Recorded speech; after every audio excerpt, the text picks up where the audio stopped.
10, 9, 8, 7, 6, 5, 4, 3, 2, 1.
¿Qué pasa? ¿Qué pasa? ¿Qué pasa? Loyal members of the Wrestle Talk family. Surprise! It's your boy, the Night Owl. So, ¿qué pasa? ¿Qué pasa? ¿Qué pasa? Here for a very special pre-Christmas episode of the WTP, baby!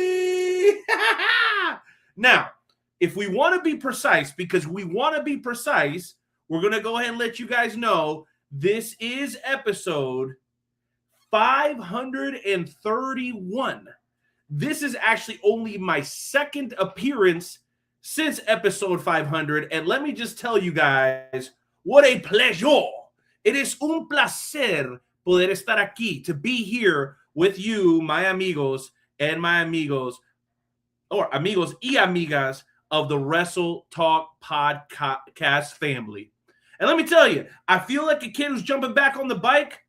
I feel a little wobbly, but the blood is flowing. I feel the electricity.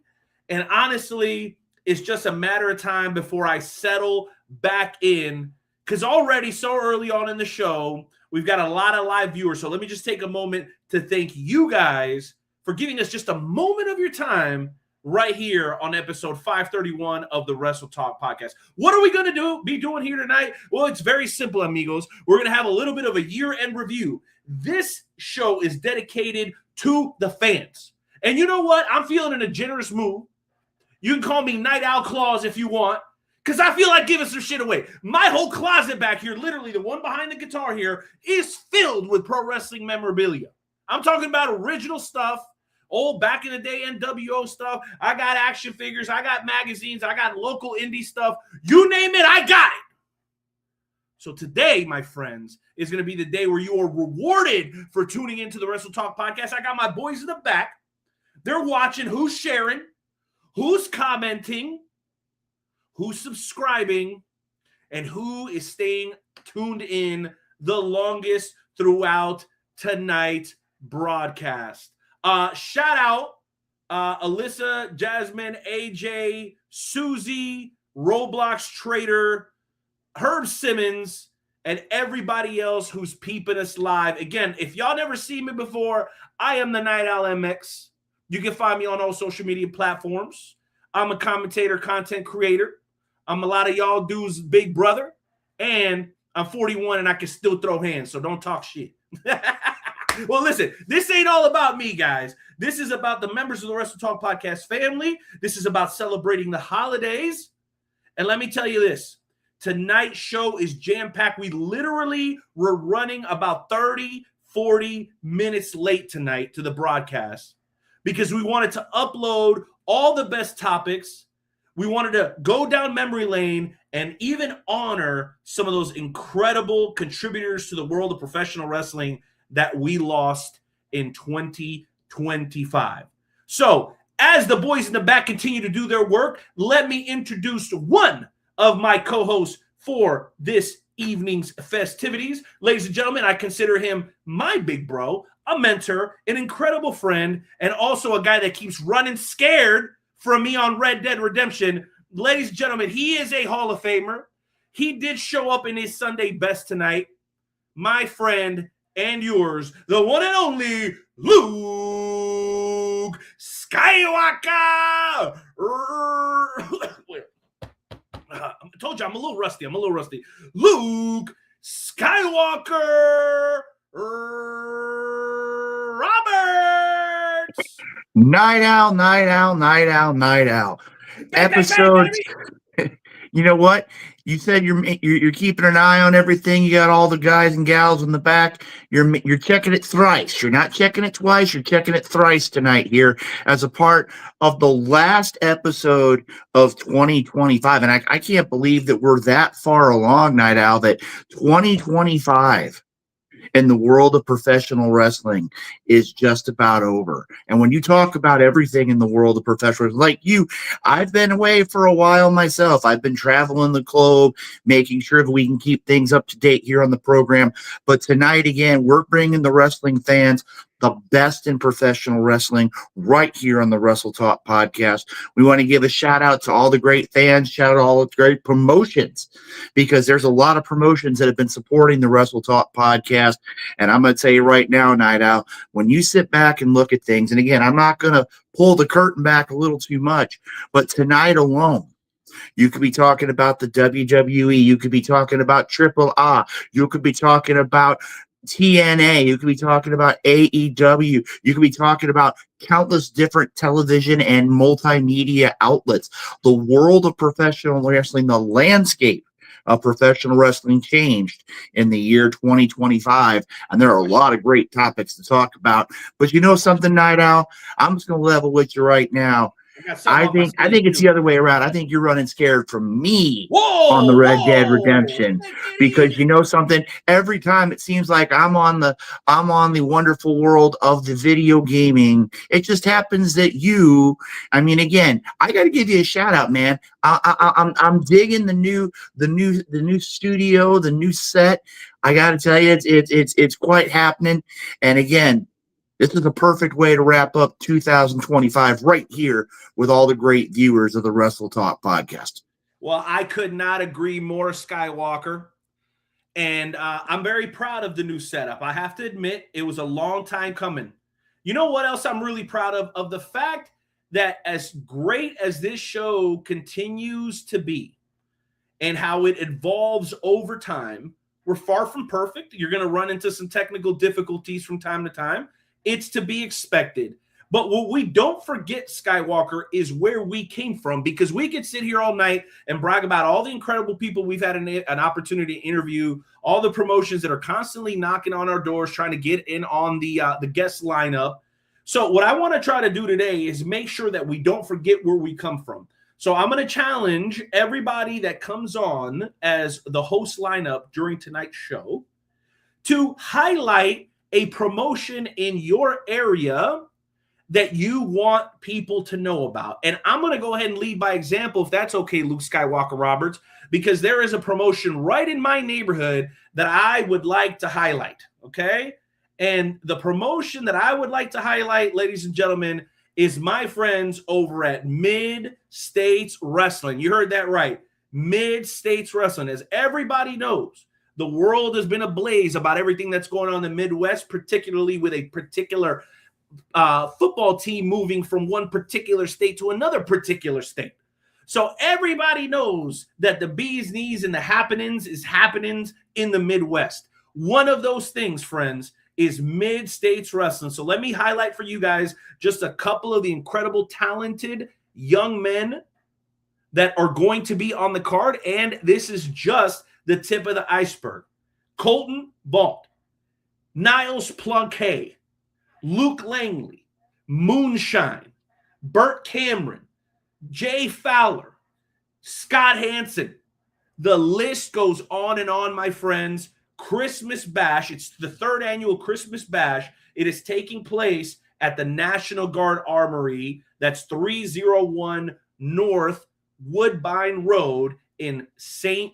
Joseph, Missouri. So, friends, if you happen to be in the area, make sure you let them know that the WTP baby sent you to support your local independent professional wrestling promotion, because that's what the Wrestle Talk podcast is all about, my friends, highlighting the incredible and talented promotions, wrestlers, commentators, referee, ring guys, ticket takers, concession folk. That is what the Wrestle Talk podcast is all about. That's why we say we don't forget our roots here at the WTP. So I cannot wait, Skywalker, for the rest of the team to show up and highlight their promotion from their area so that our fans know exactly where to take their 10 or 15 bucks and spend it well the next time they're looking to take their family out for a good time. What do you say? Well, I got to tell you right now, Night Owl, again, that's a promotion that if you haven't had a chance to check out Mid-States Wrestling, you need to check them out. I mean, when you got people the likes, and you left out one, too, you left out Austin Militello, a man who's really been making waves in the Midwestern professional wrestling scene. I couldn't pronounce the last well. name, and I didn't want to butcher it, okay? I love Hey, Austin, but I knew I was going to say it wrong. I knew I was going to say it. Well, you know something, Night Owl? I'm going to throw it out here. As you talked about earlier on, being a Hall of Famer, and it's still kind of hard to wrap my brain around that. But I'm going to tell you right now, I'm actually going to take a little bit of a step here, and I want to throw out 2 promotions I want to give a shout out. The first one is going to be taking place, I believe we got the graphic. Whoa, Skywalker, wait. Let's sprinkle them throughout the show. I just gave mine. I know you got excited. You're that kind of guy. I don't blame you. But if it's okay with you, let's go ahead and sprinkle that in here in a couple of minutes. That way we make sure that we're showing the love throughout the entirety of the show. Are you okay with that? That is true, but I got 2, and that's the reason why, because being a Hall of Famer like I am, I'm going to be actually representing the Hall of Fame at one, and then I'm going to be a part of the commentary team at another. So, you know something, Night Owl? We got 2 of them that are there, and we've got everything ready to rock and roll and get things taken care of. But without too much further ado, one thing we do need to take care of, we've talked about all of our great fans, all the great supporters of the Wrestle Talk podcast. But of course, I would be remiss, and if we can go ahead and get them popped up on the screen to talk about all those great sponsors that help us each and every week make sure this program gets to the airways. We have Retro Zone. We have Painter's Green Productions, home of the one and only Big Daddy B, the independent St. Louis Wrestling Hall of Fame. We've got Doomed Outfitters, the WDWA World Domination Wrestling Alliance, and the FWWC, the world's premier fantasy wrestling group. Also, matter of fact, you can check them out every other week as a part of WDWA Elevation, which is hosted by Gavin and, of course, our broadcast colleague, Big Hoss, going to be broadcasting that program each and every other week. And of course, I know coming up soon, we're going to be talking about things called FWWC. We got a lot of things, a lot of people that support the program each and every week to make this program what it's been for 500 plus episodes. And Night Owl, from top to bottom, we got a lot of great fans, a lot of great supporters, and I know you're wanting to give a lot of great stuff away too here. I got to tell you right now, and I know it's coming close.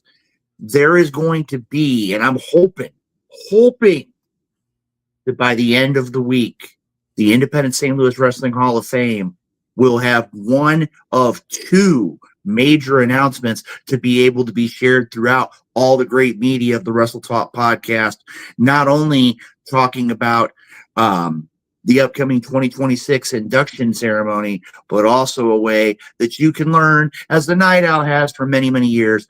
You learn about professional wrestling. You always learn about the history, and the Independent St. Louis Wrestling Hall of Fame is wanting to provide that resource to all of our great fans, not just of the Wrestle Talk podcast, but of professional wrestling overall. And I'm going to tell you, Night Owl, it's been a long time coming. Big Daddy P, several others, yourself included, have been helping out.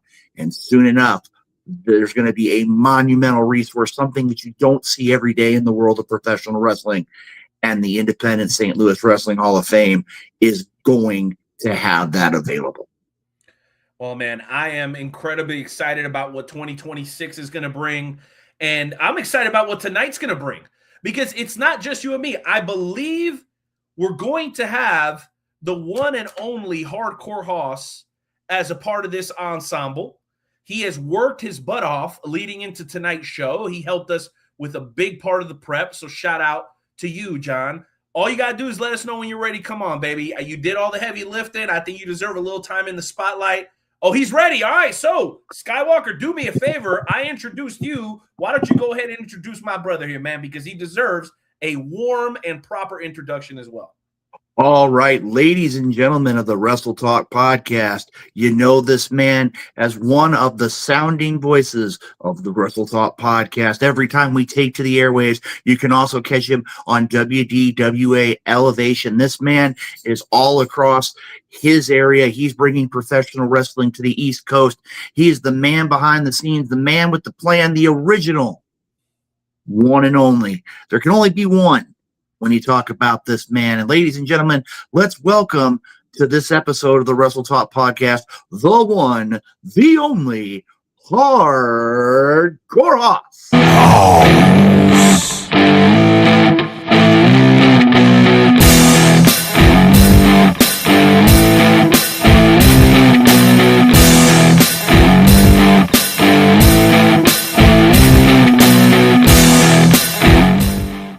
What up, Big Hoss? How's the double champ doing tonight? Yeehaw! Hey, how's it going? It's absolutely great to be here. You know, it's we were off to a little bit of a rocky start, but we got it rolling and we are here. We're going to make the best of it and can't wait to get into everything we got going tonight. Night Owl, it's great to see you back. Luke, it's great to see you back as well, because it's been a little bit since you've been here as well. So, you know, great to have you guys back and great to be here with you. How you guys doing tonight? Night Owl, I'm going to let this go to you, my friend. Well, listen, all I can say, Hardcore Hoss, that it's absolutely incredible to be as removed as I am from everything that happens here on a week in, week out basis, and to just be able to pop in and do this. And again, feel like a kid, you know, trying to jump back on the bike after a little while. It's a little nerve-wracking, and it's a lot of fun. And it just reminds me of how much work this is.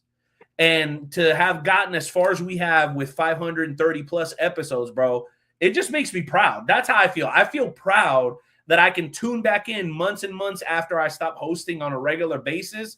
And Old Reliable is still here.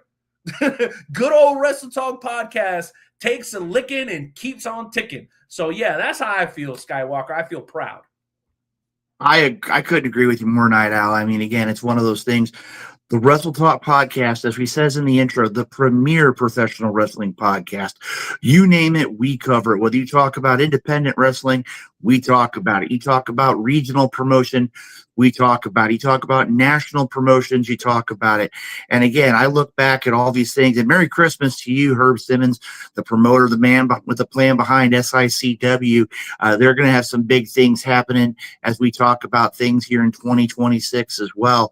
I got to tell you right now, tonight's show is going to be great. But again, as you talked about, you've got three men who all bleed the Wrestle Talk podcast, who believe in the Wrestle Talk podcast, who have been here for sometimes I was going to say way too many episodes, but you know what, guys?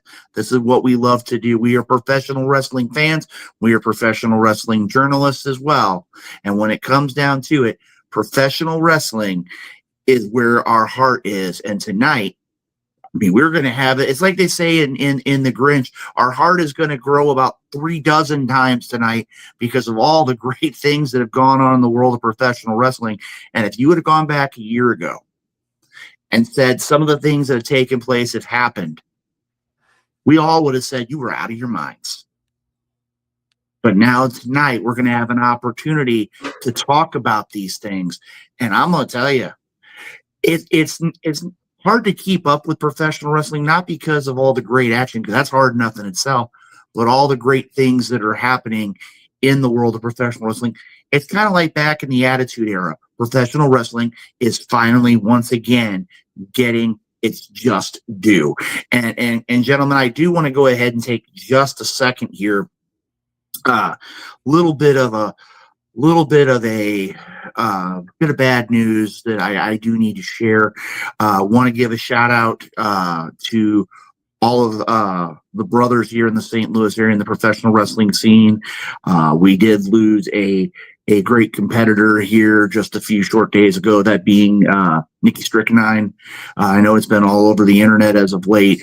Again, man who, as the nickname says, hatred walking. He went out there, and trust me, you could not, there was nothing that rattled this man. There was nothing that he wouldn't have any way, shape, or form of saying it. But again, I want to give a shout out to his family, a shout out to all the brothers and the sisters here in the St. Louis wrestling community as we get ready to move on to 2026. We would be remiss if we didn't extend our condolences to the family of Nikki Strychnine. Yeah, no doubt. And let's just make sure we keep that in the back of our minds in case we're able to get Big Daddy P up in here, because, you know, we got to send our prayers up. Always tragic, whether it's somebody that's been around the business for a long time, Skywalker, or if it's somebody that's fairly new. One life loss is a tragedy. Love and respect from WTP, the whole fam, to their whole fam. So shout out, especially to our all of our friends on the Illinois side and on the Missouri side of the state line. We love you guys, and it's always tough, always tough. Hoss, any thoughts there? Yeah, you know, just like you say, it's definitely something, you know, to keep in mind this time of year, you know, and it's always hard to lose anybody. And this time of year is just, you know, it's hard on a lot of people, and a lot of people get really depressed and down this time of year, and you know, it's within reason. And so just definitely prayers go out to you know, their family, and just prayers go out to a lot of people this time of year that just really seem to go through it. And so yeah. Well, you know, gentlemen, we got a lot of stuff to talk about tonight too. And I mean, again, that's one thing that makes professional wrestling so cool. And again, it's the idea of where professional wrestling fans, whether it's from the KC area or the St. Louis area or the West Virginia area on the East Coast. And shout out to Nikki O'Shaughnessy of the Independent St. Louis Wrestling There's my Hall of dog. Fame. What's up, Nikki? Nikki, that's my dog. Hey, Nikki, next time we're going to hang out just like last time. I love you, man. I miss you so much. I had such a great time this last year when we got to honor all of our friends. And I think we had the best seat in the house. I'm going to be honest with you. And I had a hard time keeping the broadcast straight because my partner in crime, I was cracking up the entire time. So, Nikki, great to see you. Can't wait to have a cold one with you next time I see you. we could not stop laughing the whole night, bro. It was great. It was great. And to give you an idea here, I mean, again, the wrestling community as a whole, doesn't matter where you come from, we all bond together because of the fact that we all, and shout out to Barbie too, long time friend of the show. But when you sit down and you talk about professional wrestling, we all, I mean, and again, it consumes us as a part of our life. And to be able to talk about professional wrestling, and again, to have that support system in place really is something that's very vital. And again, that's how I've got in professional wrestling as long as I have been. A lot of things going on. The good doctor himself, Dallas Stevens, coming in. I'm going to tell you right now, he got a raw deal at the hands of PYT. We're not going to dwell on that because 2026 is going to be big for the Junkies for Fame as well. But like I said, right now, guys, we've talked about a lot of things. But, you know, Night Owl, I'm a level. In all the years I've known this program, we're going to keep I know what you're about to do. We got to keep the tradition. You know, I didn't forget. I know you didn't forget. I know what you're trying to do. But I do have a question for y'all. Okay. Here's the first brain stump of the night. And I've heard people argue both sides of this. Is it year in review or year end review? Because I've heard it said both ways. In my mind, it's year-end review, but the show name is Year in Review. So can we put up a poll or something? I don't know what my people out there is thinking. I don't care if I'm right or wrong. I just want my stupid sign to be right. I just want the sign to make sense, y'all. So I don't know. You know what you should do, Night Owl? I don't know. I'm confused. You know what you should do? You should go ahead. We'll keep the poll. And at some point during the program, if the poll decides to be higher for a year in review, all you got to do is while we're talking about a topic, you can go ahead and change that lever. We're not going to tell anybody any different. Here. They're old school, bro. It's literally a pinboard. Like, this thing is from the 80s, my boy. It's older than me. This thing is from the 80s. All right, go ahead. I know what y'all want to get into. I'm ready to have my eardrums blown out. Let's go. All right. Well, you know something, Night Owl? In all the years I've known this program, all the way back to the Stroke Ain't No Joke event. And that's a name from the a show name from the past. Rest in peace, TNT Kenny G. I want to say that this is a family show because a second ago you were talking about polls and now you're talking about stroking. So we got to take it easy, okay? You got to relax, my man. You got to relax. Now, as we say though, again, ever since that first show when we had we brought up Stroke Ain't No Joke and the late TNT Kenny G, there is one thing that's been done, and I'm gonna tell you right now, when it comes down to it, there's only two men that do this introduction justice. And if Nightmare Jones, Joe Lance isn't here, which I know he's listening, I know he's tuning into the show tonight. But you're ready to rock and roll, and you have your Wrestle Talk podcast mug on top of it. As far as I'm concerned, I'm the only one here not slacking on my napkin or slipping on my pippin. I got my stuff, bro. I'm here. I'm here. I'm late, at this but point, I'm here. Night Owl, we're going to go ahead. We're going to throw it to you because when it comes to this introduction, there's only two men who do this right each and every time. It doesn't matter if it's been one show, 50 shows, 500 shows. You are the man with the plan. So let's go ahead and turn the little cameras over to the Night Owl and take care of the little piece of business, as he says, to keep us sharp like a number 2 pencil. Okay, gotcha. So I'm going to have you guys kind of take the little, see if we can get this done. All right. So our flag's over here in the corner. Like, I don't know if you guys can see it. All right, there it is. You guys see it back there? So my flag is here. I don't want to be accused of faking it, but it's too big. The pole is too big. That's a big pause there because I know Skywalker got excited on that one.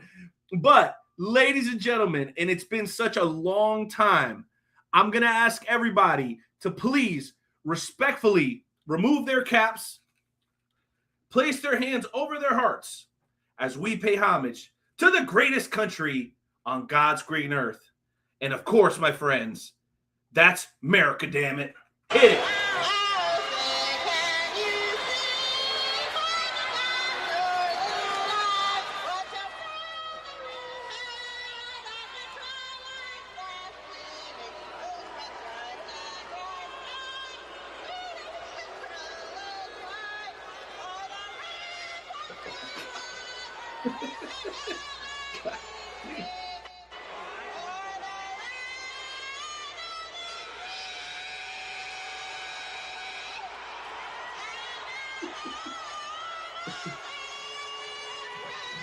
Oh, boy.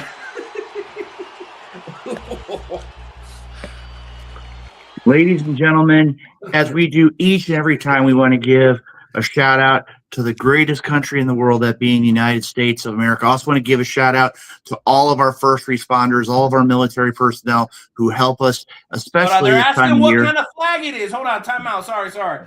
Over here, guys, it's the American flag. What other flag would it be? Jeez Louise. Come on, Nikki, get with the program. Go ahead, Skywalker. Sorry. Well, you say we got to give a shout out to our first responders and our military personnel who protect our country, especially this time of year when we're getting the opportunity to be with our families, to be with our loved ones during the holiday season. They're having to go out and be out protecting us to make sure that we can stay safe and sound each and every day. So a shout out to all of our great first responders and to our military personnel as we pay homage to America to start off our program, as we always do right here on the Wrestle Talk podcast. And again, as a reminder, share this show. There's going to be so much wrestling talk tonight, so many different topics. Everybody's going to have a chance to step in. And a matter of fact, I'm just going to leave it right there. She tried to call me out. Now she's acting salty. That's what you get. You that out. You get a beak. You heard? No, I'm just playing. Love, sis, love. All right. Well, like I said, at this point, guys, I'm just saying tonight, you don't know who's going to pop up, when they're going to pop up, where they're going to pop up, but we got a lot of great information. So, Night Owl, is it time to start talking about the craziness of 2025, or do we have somebody else hanging out in the wings? I'm so ready. Just 2 quick reminders. Everybody who comes on will talk about a local independent promotion. I hit mine. Luke hit one of his. He's got 2. John, we'll get to yours later. You gave me the tease. I haven't officially talked about either one of them yet. Oh, you have? Okay. So you kind of hit the surface of some things in your area, but you're right. You didn't highlight a particular promotion, so I'll give you that.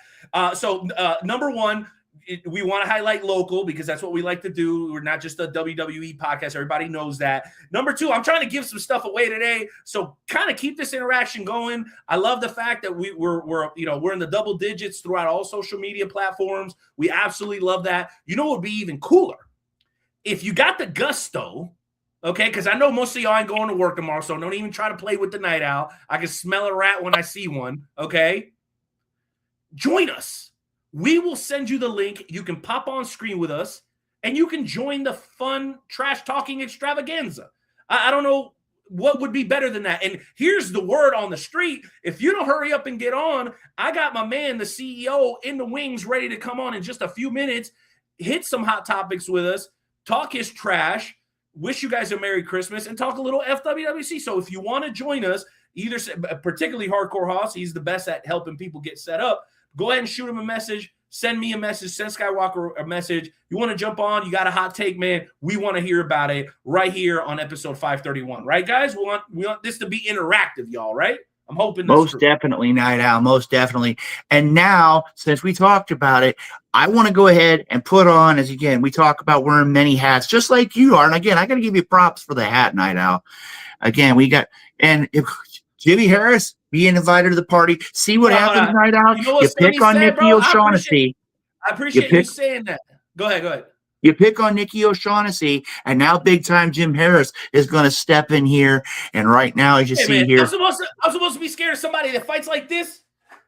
Come on, man. Come on, man. Come on. You know you're talking to. Bring it. No, just. Well, now that I got the big boss on the air, I do need to. Take a serious fight like that. We're gonna calm me down a little bit. Hardcore Hoss, we're gonna make sure we gotta calm him down. They're antagonizing me, bro. They're antagonizing me. We gotta calm him down. But I know one thing that will calm you down. And Hardcore Hoss, if you would be so kind to pull up the graphic, so we're gonna sprinkle them throughout the show. I'm gonna take care of my little bit of Independent St. Louis Wrestling Hall of Fame business and let people know that on January 17th in Muscuda, Illinois, Luke Roberts will be in attendance. I think we got the graphic here for New Genesis Wrestling. I believe the graphic is backstage here. I hope it is. If not, we'll figure it out. There you go. NGW Cold Blooded Lou Civic Center, Muscuda, Illinois. Again, a lot of great wrestling. It's going to be my first time at NGW. And I'm going to tell you right now, they've welcomed me with open arms. They've welcomed the Independent St. Louis Wrestling Hall of Fame with open arms. And I'm going to tell you right now, when we get there January 17th, there's going to be a lot of things going on. And I'll tell you right now, if you're in Muscuda, if you're in the greater Metro East area of St. Louis, check them out. You will not be disappointed. I mean, again, there's a lot of great wrestlers, a lot of new faces to the St. Louis area, and make sure to check out New Genesis Wrestling on January 17th in Muscuda at the Lou Civic Center. Gentlemen, I'm going to tell you right now, that's 1 of 2, and I'm going to level with you. Night Owl, I know that you're all about cool posters. I know that you're all about cool promotion. I've been around wrestling a long time, far too many years for my own personal taste. But when it comes down to it, the other promotional poster I've got, I'm going to tell you right now, has to be the coolest promotional poster I've ever seen in my career. That, ladies and gentlemen, is what we call a teaser in show business. We call that a teaser. So if you want to see what that's all about, you're going to have to hang out for later. And as a matter of fact, you think I'm out of pocket right now. Wait till I get to my shoot and shout. If y'all want a reason to cancel me, I promise you, I'm going to give you several. But tonight, Skywalker's like, why did I decide to come back today when this big mouth, this same day? I'm telling you, I got to shoot and shout for the ages for you guys tonight. So make sure you tune in because we're bringing that back. I heard that in my absence, Hardcore Hoss, Mr. the program director now all of a sudden, he cut the best segment of the show. I don't know, man. We'll talk about it later, but I'm hurt. I'm telling you right now, I'm personally hurt. All right, that's when one of you guys jumps in. Go. You know something, Night Owl? I'm gonna defend Hardcore Hoss here because Hardcore Hoss has been working hard, taking care of things. He's really stepped up his game. But I mean, with the cast of characters he has to deal with, I mean, again, you talk about Gabriel Arsene, you talk about Ace, you talk about Nightmare Jones, you talk about the Maestro, anybody who pops in. This man's a man with the plan. So you got to give him a little bit here. And Assad joining us here. I like that. NG Dub. That's a great plug too. I didn't mean to cut your. I didn't mean to line. Oh no, Skywalker. No, my friend. Tremendous show. That's gonna be a tremendous show. And it being in the St. Louis metro area, you can basically be in Alton. You could be in downtown. You can be by the river. It doesn't matter, man. You can get your butt down there. It's not a big deal. With tickets, I'm sure are relatively well priced, $10 to $20 a pop.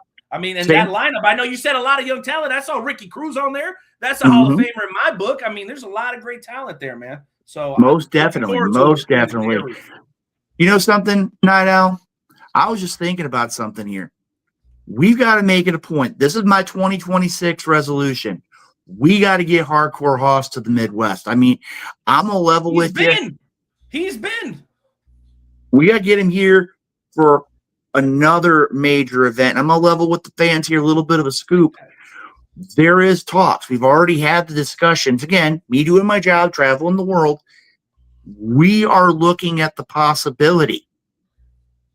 And the plan is to take care of it this year. To be broadcasting live from the Tragos Thez Hall of Fame. That's on my plate for 2026 is to get the Wrestle Talk podcast live from Waterloo, Iowa, as a part of the Tragos Thez Hall of Fame. We were up there in 23, 24.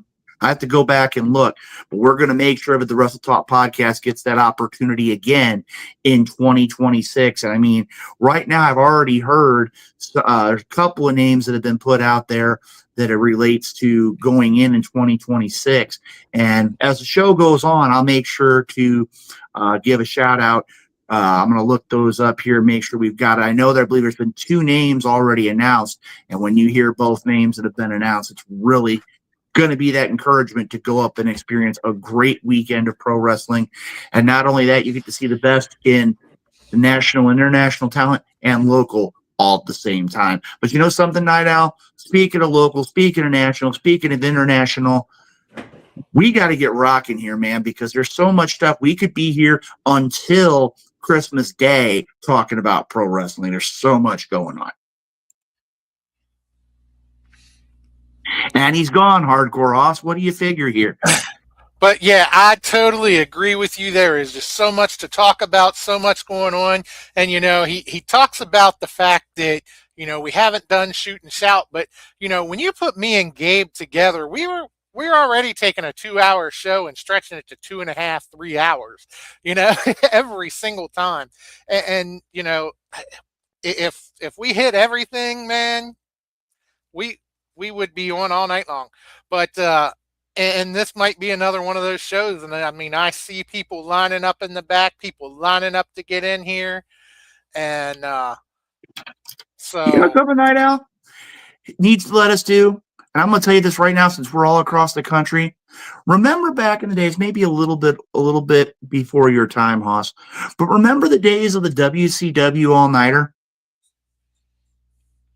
When they did 6 hours of the best of WCW and they had all the broadcasters, they had Tony Schiavone, they had Bobby Heenan, they had Chris Cruz, they had Gene Okerlund.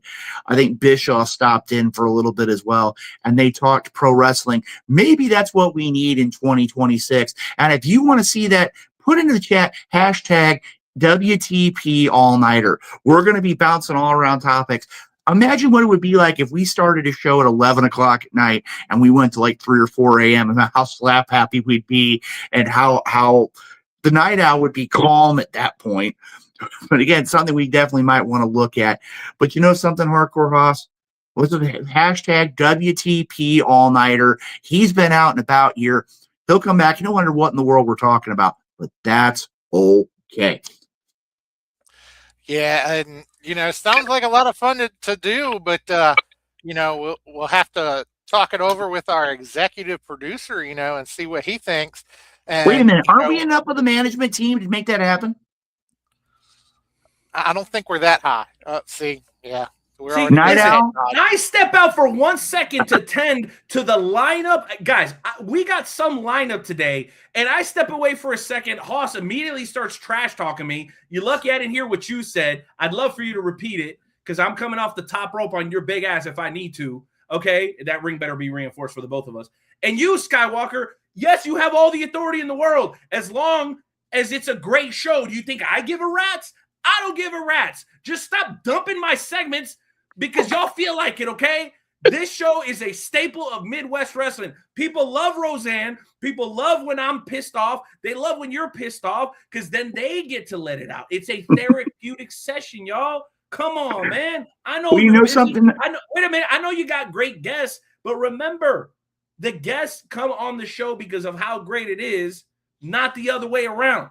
So don't forget where we came from, boys. That's why we're highlighting all the local promotions. Are we just sitting here talking about $1 Million Man? Are we talking about our interview with Savio Vega every single night? No, because it's the core of what we do here is our roots, right? The roots are local independent promotions, the FWWC, Shoot and Shout, Roseanne, Carl Lewis. So it hurts my feelings a little bit when I feel like we're forgetting where we came from. Though I will say, taking nothing away from Hoss and everybody else, who's done a tremendous job in keeping the show going.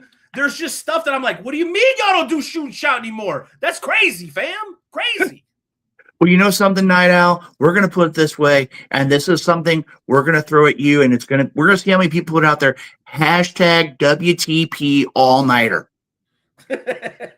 No, we're serious. We start like 10, 11 o'clock, and we roll to like 3 or 4 a.m., see how many cups of coffee, get Sonny money, and see how many cups of coffee he's going to drink in the course of a 4 or 5 hour broadcast. That would be it'd be great, but it'd be hilarious too. And you know something, guys? I'm going to tell you, we need to get to some hot topics.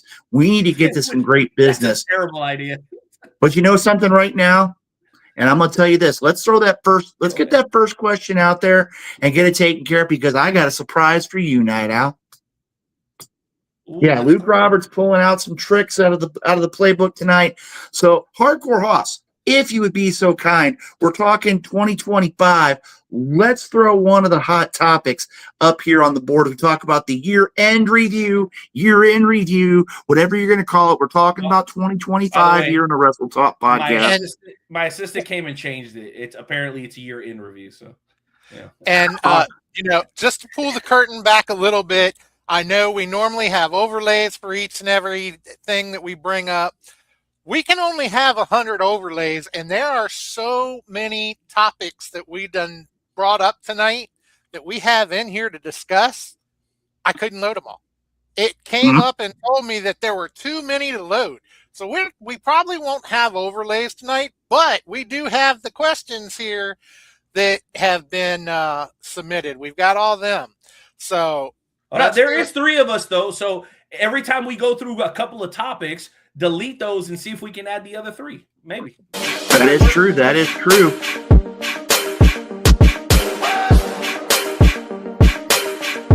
Now hold on. Did I just hear you say 3 people were getting you through this show? Ladies and gentlemen, Young Lion with the Old Soul, your 3-time Warriors Heart champion here in the building.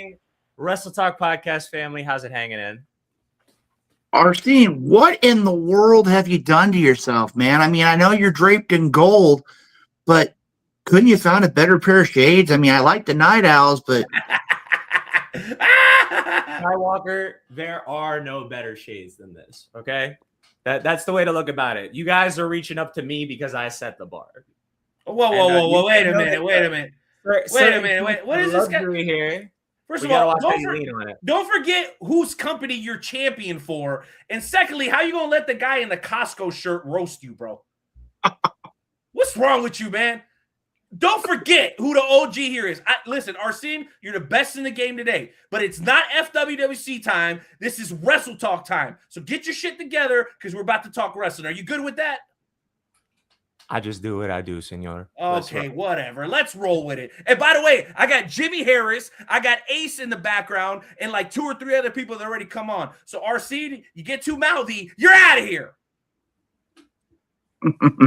All right. Well, gentlemen, before Arsene loses it, before the Night Owl explodes right there on the screen, let's go ahead and we'll bring up the first question here.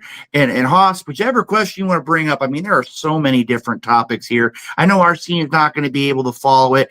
And boom, right off the bat, a great topic. Did you enjoy John Cena's retirement tour? I'm going to tell you right now, me personally, I would say that from about, I want to say July on, yes, we could have lived without heel John Cena. I just, to me, I think it really diluted what was there. I know for a fact that a lot of fans were kind of wondering what in the world happened. But I mean, again, to get him to the 17-time world champion that he is, you got to give the man props. And you know something? Speaking of giving props, I'm going to tell you right now, Night Owl, I told you I had a surprise for you, and you kind of let the cat out of the bag. As it's talked about in the old day of professional wrestling, a term you may not be familiar with, we are going to actually have what's called an Australian rules tag team approach here. And I'm going to give the tag, and yes, you see the tag. It's a legal tag. I'm going to go ahead and tag out for just a minute to my tag team partner for the next few minutes, a man who knows how to call it right down the middle, a man who knows a lot about Hall of Fames, and a man who definitely is going to keep the young lion with the old soul in play and keep him in check. So right now, I'm going to tag out here for just a few moments and tag out to my tag team partner. You know who I'm talking about, but I want to give him the space to talk John Cena.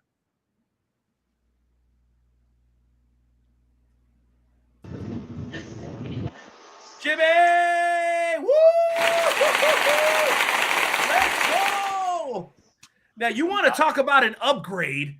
We went from Skywalker to Jimmy freaking Harris. I already want to suggest that this be a permanent change. That's just the Night Owl speaking. How y'all doing, guys? It's been a while since I got to see you guys and hang out. Well, we're glad we can make the show, man. It's ever pulling out all the stops for our year-end recap here in the FWWC Wrestle Talk podcast. You know, it's always been a great time, and I always appreciate you guys inviting me out. And I'm glad a couple of you could made it to the last Hall of Fame, so you got to see what we were talking about and how we do things big time. We don't play around. We do it right all the way around. And we brought people together that they thought would never, ever come together. And that was one of the biggest props we got, was to bring people together that wouldn't even talk to each other and share time. And we celebrate history of wrestling. Well, there's no question about it. And we do want to get your thoughts on the John Cena topic, Jimmy. But I do want to say something. I got to give a huge shout out, and we'll have him on the show here in a few minutes. My guy Ace from Dune Outfitters, he is a magician. What he was able to do with putting together, and I believe Skywalker is going to be able to help us with this when he comes back, what he was able to do to put together one of the most beautiful championships that I've ever seen for the Independent St. Louis Hall of Fame. It was on site for the day of the event on short notice. And I'll tell you what, 100% American made. I just absolutely blown away. Not to mention that he also curated the new Warriors Heart Championship with Mr. Gabriel Arsene will be having over his shoulders in the very near future. Yeah, that one I'm still waiting on in the mail. It'll be there. Jeez Louise, you baby. You got a great one in the interim. Stop complaining.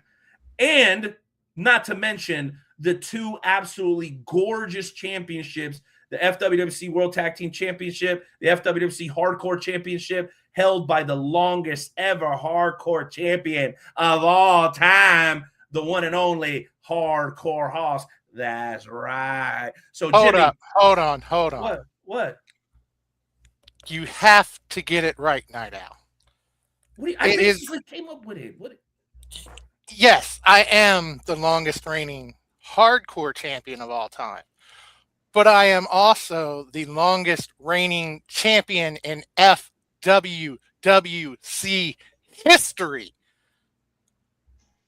No matter what title you look at, no one's held a championship as long as I have. Okay. I stand corrected. I will add that to your long and annoying list of accolades. Jimmy, back to you. The championship belt that you were able to present, how was it received from our friends over at Doomed Outfitters? And then if you want to go ahead and transition, and before these bozos hurt themselves patting each other on the back here, into the John Cena question, sir, if you wouldn't mind doing us that favor. It was extremely amazing. The belt was, gorgeous. Everybody saw it, fell in love with it.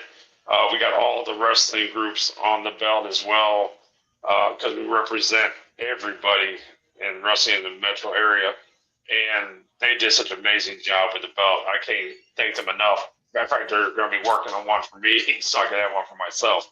But it's amazing. And to get to John Cena stuff, we grew up with Cena. We watched Cena come up. Well, I shouldn't say grew up. I watched him come up through the business, and I was kind of a little disappointed towards the end when I watched the final match, because you can kind of see it in his face when it closed up on him when he did the tap out.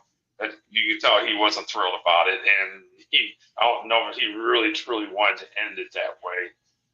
But he does have an amazing history. Wrestled a lot of superstars and talent, and I got to give him his props. I mean, he did stuff that most people couldn't do or wouldn't do. I think the ending for me could have been a lot better than what it was. And you know me, I look at things at a different outlook. Not only being, I did wrestle for a little while, but trained a lot of wrestlers. But being a referee in the ring, you see all the inside, outside, back stories and everything. But you can tell and see facial expressions and things and know how well was the show going. How was he doing? I think he was a little disappointed, I think, in the way it ended to me, the way he looked. But you know what? He went out hopefully the way he wanted to go out. And, thank him for all the years that he's done and keeping the storylines going and the hard work and dedication he puts into it. So I got to give him his props for that. Well, before we go around the rest of the horn, and thank God you took off those glasses, Arsene. Seriously, bro. Seriously, the guys from the YMCA are thrilled that you're returning their merchandise. The Village people, not the YMCA. What year was that again? The Village people? Young Lion, Old Soul. I need oh to my get gosh, you have no idea who that is, do you? Shame on you. Jeez Louise. No, I just wanted to hear the year.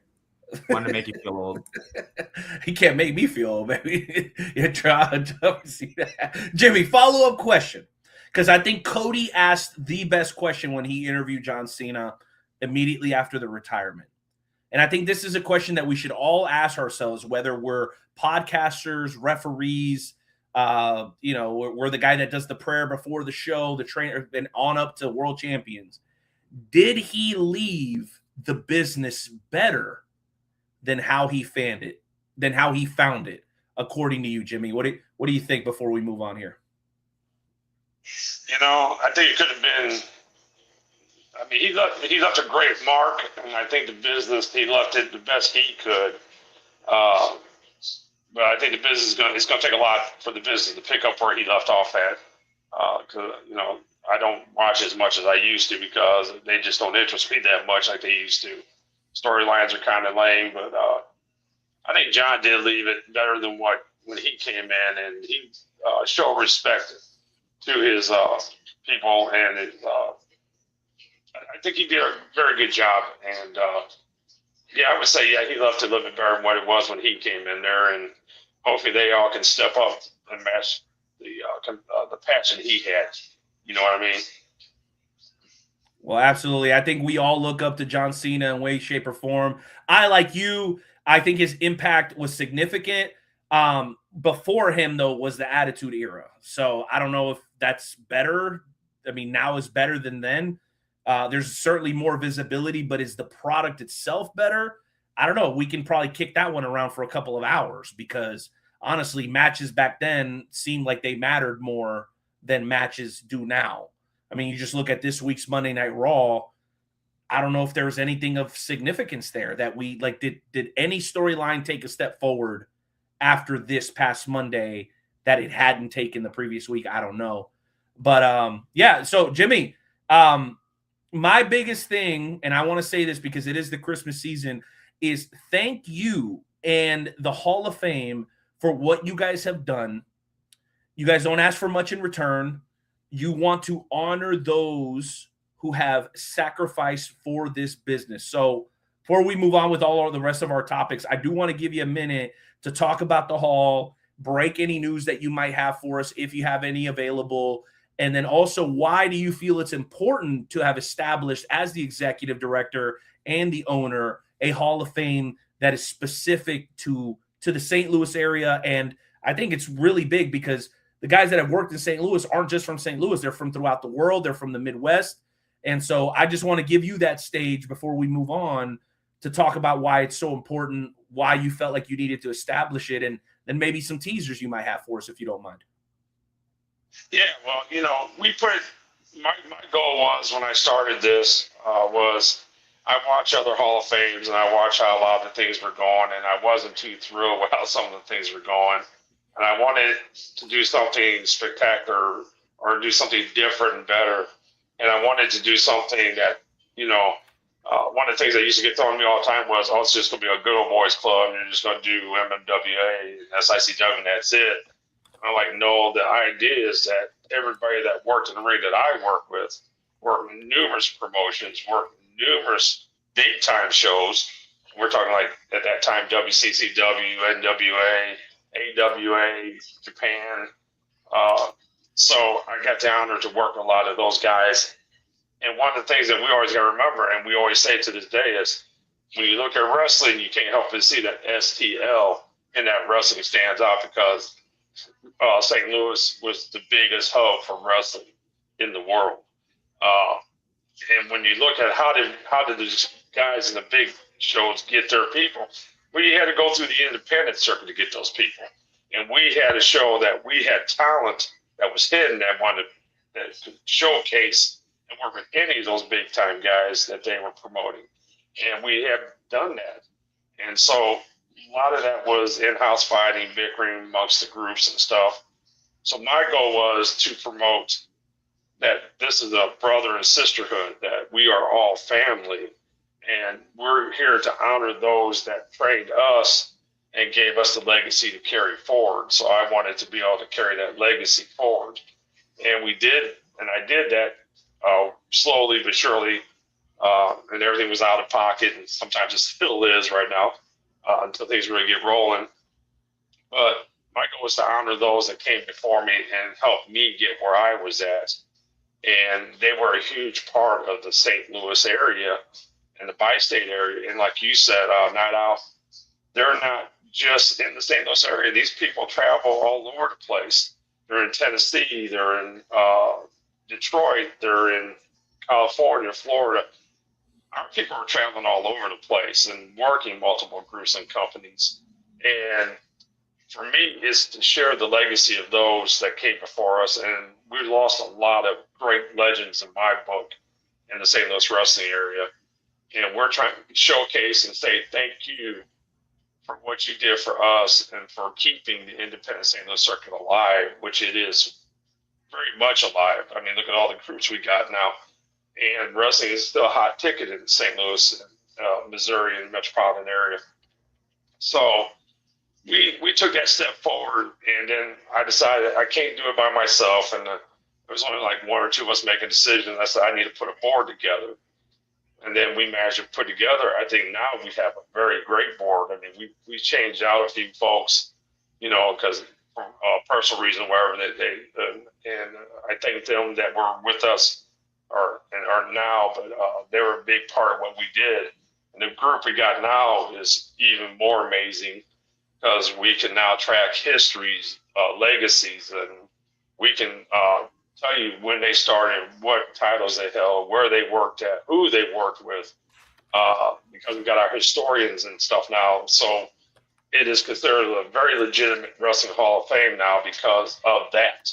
And we've been recognized by the state of Missouri and a couple other places. So it's coming together slowly but surely. And Skywalker's been a big part of that.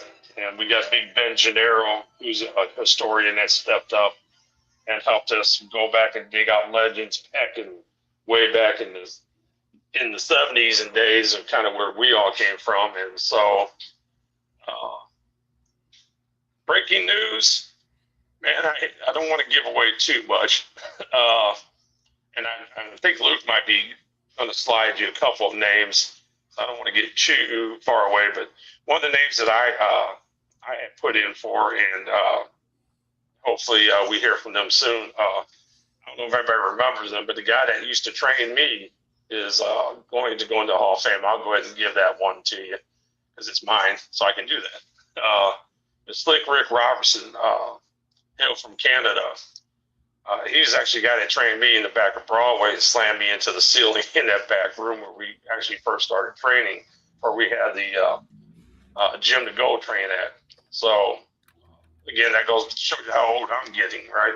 Because I started back in the 80s. So, and Rick was wrestling before me. So, yeah. I'm not going to give you too much because I want to take Luke's thunder away from him. No, that's awesome, Jimmy. Well, we appreciate you sharing that. Obviously, curating and preserving the history of this beautiful sport is incredibly important for guys that are, kind of midway through their life who still love professional wrestling. Guys who are in their early 20s that are just now getting into the business, like our boy here, the Young Lion, and everybody in between. So we appreciate what you're doing. Thank you for breaking a little bit of news here, Jimmy. Thank you for contributing a little bit of feedback, right? Because you may be removed from the product, but you're one of the guys that saw Cena's career from start to finish. And before you go, we did have a comment. Somebody responded to your take, and I'll go ahead and read it out loud here and see if you have a reaction. It says, I agree with you, Jimmy, because not only John Cena shocked the wrestling world at Elimination Chamber, but he was a great guy to work with in WWE and will always be the last real champion in WWE. So obviously there's an affinity there, but those of us who have been there long enough recognize that his contribution, though great, maybe for us more seasoned fans, took a little bit of what we loved about wrestling and watered it down. Though the exchange is, it is now a more global sport than it ever has been. And all of us know years ago, we'd wake up in the morning on Monday and turn on ESPN and hoping you'd get a highlight from the pay-per-view, and they would never, ever, ever do that. And now you turn on SportsCenter Monday, and they're giving you a recap of what happened at Elimination Chamber, which is absolutely insane. I actually saw Gunther sit down for an interview with Stephen A. Smith, and that's something you would never have seen 15 or 20 years ago. So if we're going to tip our hat to the old number 17, never seen 17, I'll give it to him for that reason. So we appreciate it. You guys got anything for Jimmy before we get him out of here? I'll give you one little bit more thing that I'm working on, one of my other projects I'm working on. Drop it on us. In the Hall of Fame right now, I have been collecting their notes and stuff for when they accepted their plaques. We put St. Louis Independent Wrestling Hall of Fame book together with all the people that have gone in with their legacies, their backgrounds, their histories, and all. And so that way the youngsters coming up understand what is the history of independent wrestling in the St. Louis area, and you can understand what these legends did for you guys up where we're at, and to carry that legacy and make it better for all of us. I love that. So a real book, like a physical, you can actually hold it and get it signed, not some stupid digital thing. A real book. I love to hear that. Can we give this man a round of applause, gentlemen? Keeping the spirit of pro wrestling alive. Jimmy Harris, tip our hat to you. Once again, ladies and gentlemen, the executive director, the owner of the St. Louis Independent Pro Wrestling Independent Hall of Fame, the one and only big time 1, 2, 3, my friends, Jimmy Harris Sr. Thanks for your service too, Jimmy. We love you, bro. God bless. God bless.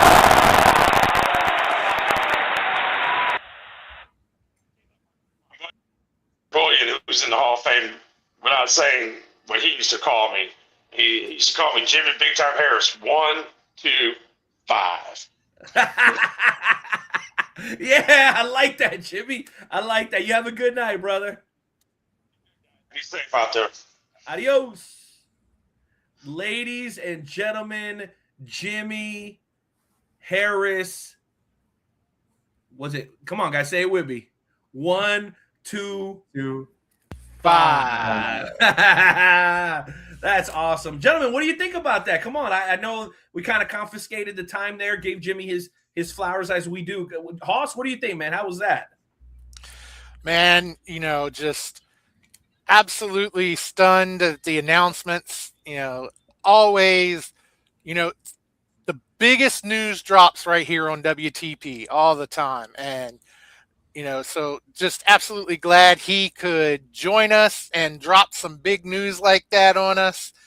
And, just looking forwards to seeing who else they'll be adding throughout this year and what else is coming.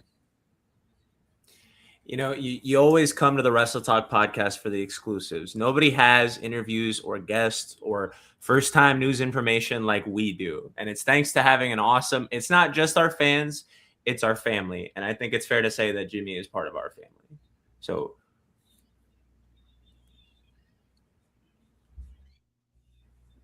I love it.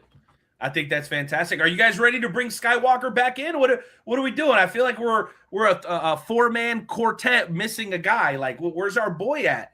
Skywalker, do we have to bring back your presence? No, we can just not a dime. Forget about him the rest of the not show. a dime. Not a Never drew a dime. Not a dime. Hey, Not a dime. we got Ace waiting in the rings. We got the badass American Diva.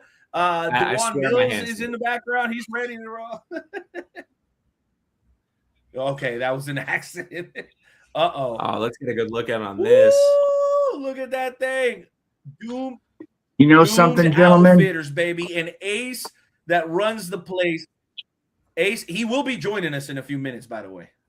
Hey, Arsene, you got your title on your shoulder, but when it comes down to it, look at the longevity of that man, the one half of the double-double. If I'm not mistaken, am I correct, Hardcore Hoss? Well, as I said earlier, I've held this one now for 3 years almost. Of course, this one I just won, but we'll see how long it takes for somebody to take this one. So, well, correct me if I'm wrong though. Aren't you and your tag team partner both holding double gold? Yes. And this belt right here, again, Doomed Outfitters giving them a shout out here. And again, that's one of the things that makes the Wrestle Talk podcast so unique, is the idea that when it comes down to it, we always bring the biggest, the best to this program. And you know something, guys, I'm going to tell you, soon enough, and again, I know some of it. I'm being on the board of directors. I've got some insight. Can't share it yet, but I'm going to tell you right now, when tickets become available, you want to be there. The legacy of the independent St. Louis professional wrestling scene And this year's Hall of Fame class is the class. I thought my class was great. But I'm going to tell you right now, I think this class has all the potential in the world to outshine my class going into the Hall of Fame.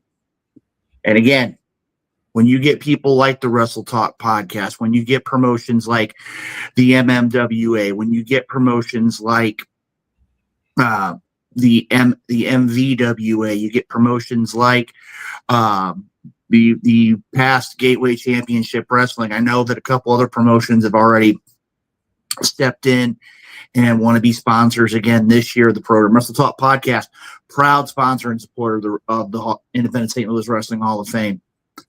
I'm going to tell you right now, gentlemen, the class of 26 is going to bring it, as the Night Owl says, they're going to bring the fire. Once again, another great Hall of Fame class to be announced soon. And again, where are you going to get all your great info? Wrestle Talk podcast, all forms of social media. We all got gold. I don't know where the Night Owl went. Maybe he's upset because he doesn't have a championship belt to hold over his shoulder right now. But you know something, guys? Let's talk 2025. And you know something, guys? I want to go ahead and I do want to throw up a question up here. And Hoss, if you want to bring it up, my question is going to shift from the individual to the promotional. And to me, I think one of the biggest changes in the history of professional wrestling has to do with the working agreement and procurement, acquiring, if you will, of the AAA promotion in Mexico between the WWE and AAA. And to give you an idea, they broke it at WrestleMania. And I'm going to tell you right now, guys, for those that don't know, the Wrestle Talk podcast staff, we're constantly in communication with one another. We know what's up. We try to keep on top of things. We're wrestling fans. We're purists. But I'm going to tell you right now, if you haven't had a chance to catch the last When Worlds Collide, and you can bring that question up, Hardcore. Do you even catch that last matchup? The one I brought up was Laredo Kid, Jack Cartwheel from WWE Evolve, and the bouncy one himself, Javon Evans. That match was off the hook. And I'm going to tell you right now, everybody talks about Canadian destroyers, top rope destroyers. I about lost my mind when I saw a DDT destroyer. And I saw it, and I know, Arsene, I know you got that belt. I know you got to wear the shades because your future's so bright, but you got to tell it right now that when it comes down to it, watching that matchup, I can't even begin to put words to it because it was amazing. And a shout out to David joining us here. It's always ironic that David shows up when Luke Roberts was on the program, but you know, that's okay. We're talking AAA, and I'm going to tell you right now, that match to me stole the show. Arsene, your thoughts? I just want to follow this up only to ask, just because, do you think it's your potential for the best match of the year since we're closing out? That's a good question. I don't think it falls in the best of the year category, but it kept you on your seat the whole time. I'm going to go back right now and I'm going to tell you this one. Who wins in the AAA WWE deal? I'm going to say it right now. To me, everybody wins. The WWE wins because you're getting to see talent like Mr. Iguana. You're getting to see talent like Penta. You're getting to see, thank you again, David. You get to see talent like Ray Phoenix. You get to see a lot of the luchadoras. You get a lot of that. You got the double champ, Dirty Dom. And again, want to give a shout out. And a lot of people don't like it, but we want to give a shout out to Dirty Dominic Mysterio. Heard rumors he may be on the shelf for a while.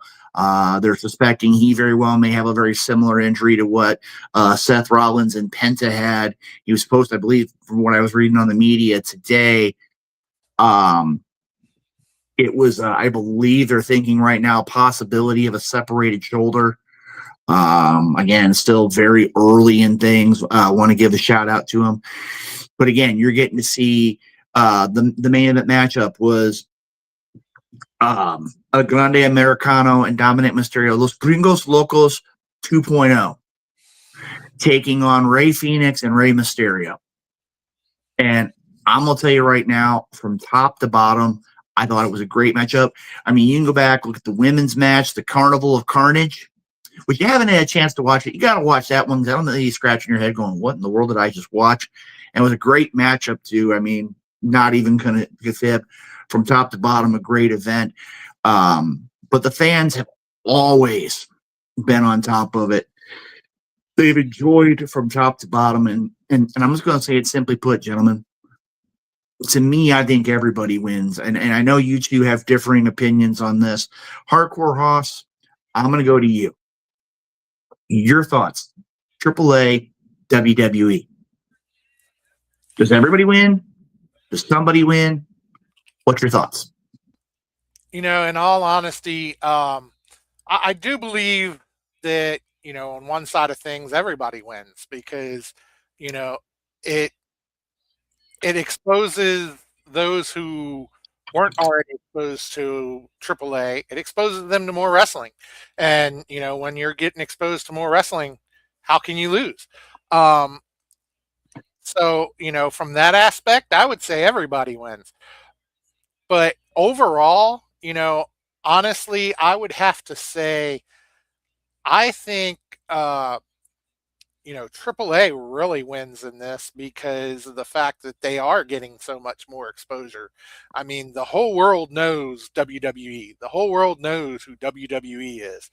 But there are a lot of people who didn't know who AAA was before this merger took place. So, with this, it's brought a lot of new eyes to AAA that otherwise just wouldn't be there.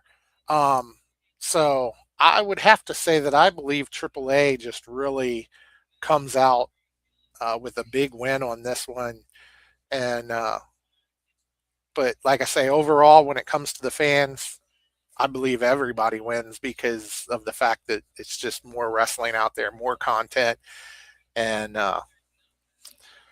just more great stuff to watch. I know Gabe is gonna disagree with me, I'm sure, because Gabe thinks anybody who doesn't know AAA and all these other ones are just idiots. So, hey, I don't just know it; it's a fact of life. Okay, we live in 2025, and every kind of wrestling is available, and people choose to remain ignorant. Okay, so let it be known that as much as I would agree with you, Haas, WWE is getting the better end of this deal. Not to disregard any of the talent that is present in AAA. They are absolutely crushing it given what they're doing. They have the platform now. That's the thing, is that a lot of these people get to be household names or at least be interesting enough to new people. Psycho Clown, Mr. Iguana, I believe it was Cheeseburger Boy, and plenty more to name. But when you talk about actual star power and talent working with what's given to them, WWE has splashed it out of the water. All right. Los Grandes Americanos. All right. We have 3 completely different wrestlers from a European style of wrestling that are now hella over when it comes to putting merch now. We have Ethan Page and, oh gosh, I'm going to kill myself if I can't remember. Our North American champion, or our women's United States champion, and the intergender champions. And like you mentioned, Dirty Dominic Mysterio. I'm sorry, but it's like, if you could go back in time about 5 years and tell us that, hey, Dirty Dom is also going to be Intercontinental Champion and AAA Mega Champion at the same time, you would have been called a liar, and you would have been asked, what were you smoking, and can you have some? So I just want to say that I don't disagree with you because it's incorrect. I disagree with you because I personally find it incorrect. Well, you know something, Arsene? First of all, I got to give you some shout outs. Number one, you actually showed your knowledge about something that wasn't MLW. or New Japan Pro Wrestling. Number one, I'll give you props for that. Number two, you actually managed to keep your eyes off your title for more than 2 minutes. Again, proud of you for that. And number three, I don't know how serious I can take you with an Animal Crossing poster in the background, but I'm going to move on. I digress. Moving right along. Now, here is my question. Look at what's here. He got you, bro. I want to throw this one at you here, gentlemen. And again, this is going to kind of piggyback off the original question, and it's going to take one away from the pool, but that's okay. Barring this injury, is 2026 going to be the year of Dominic Mysterio? Night Owl, do you think it's his year?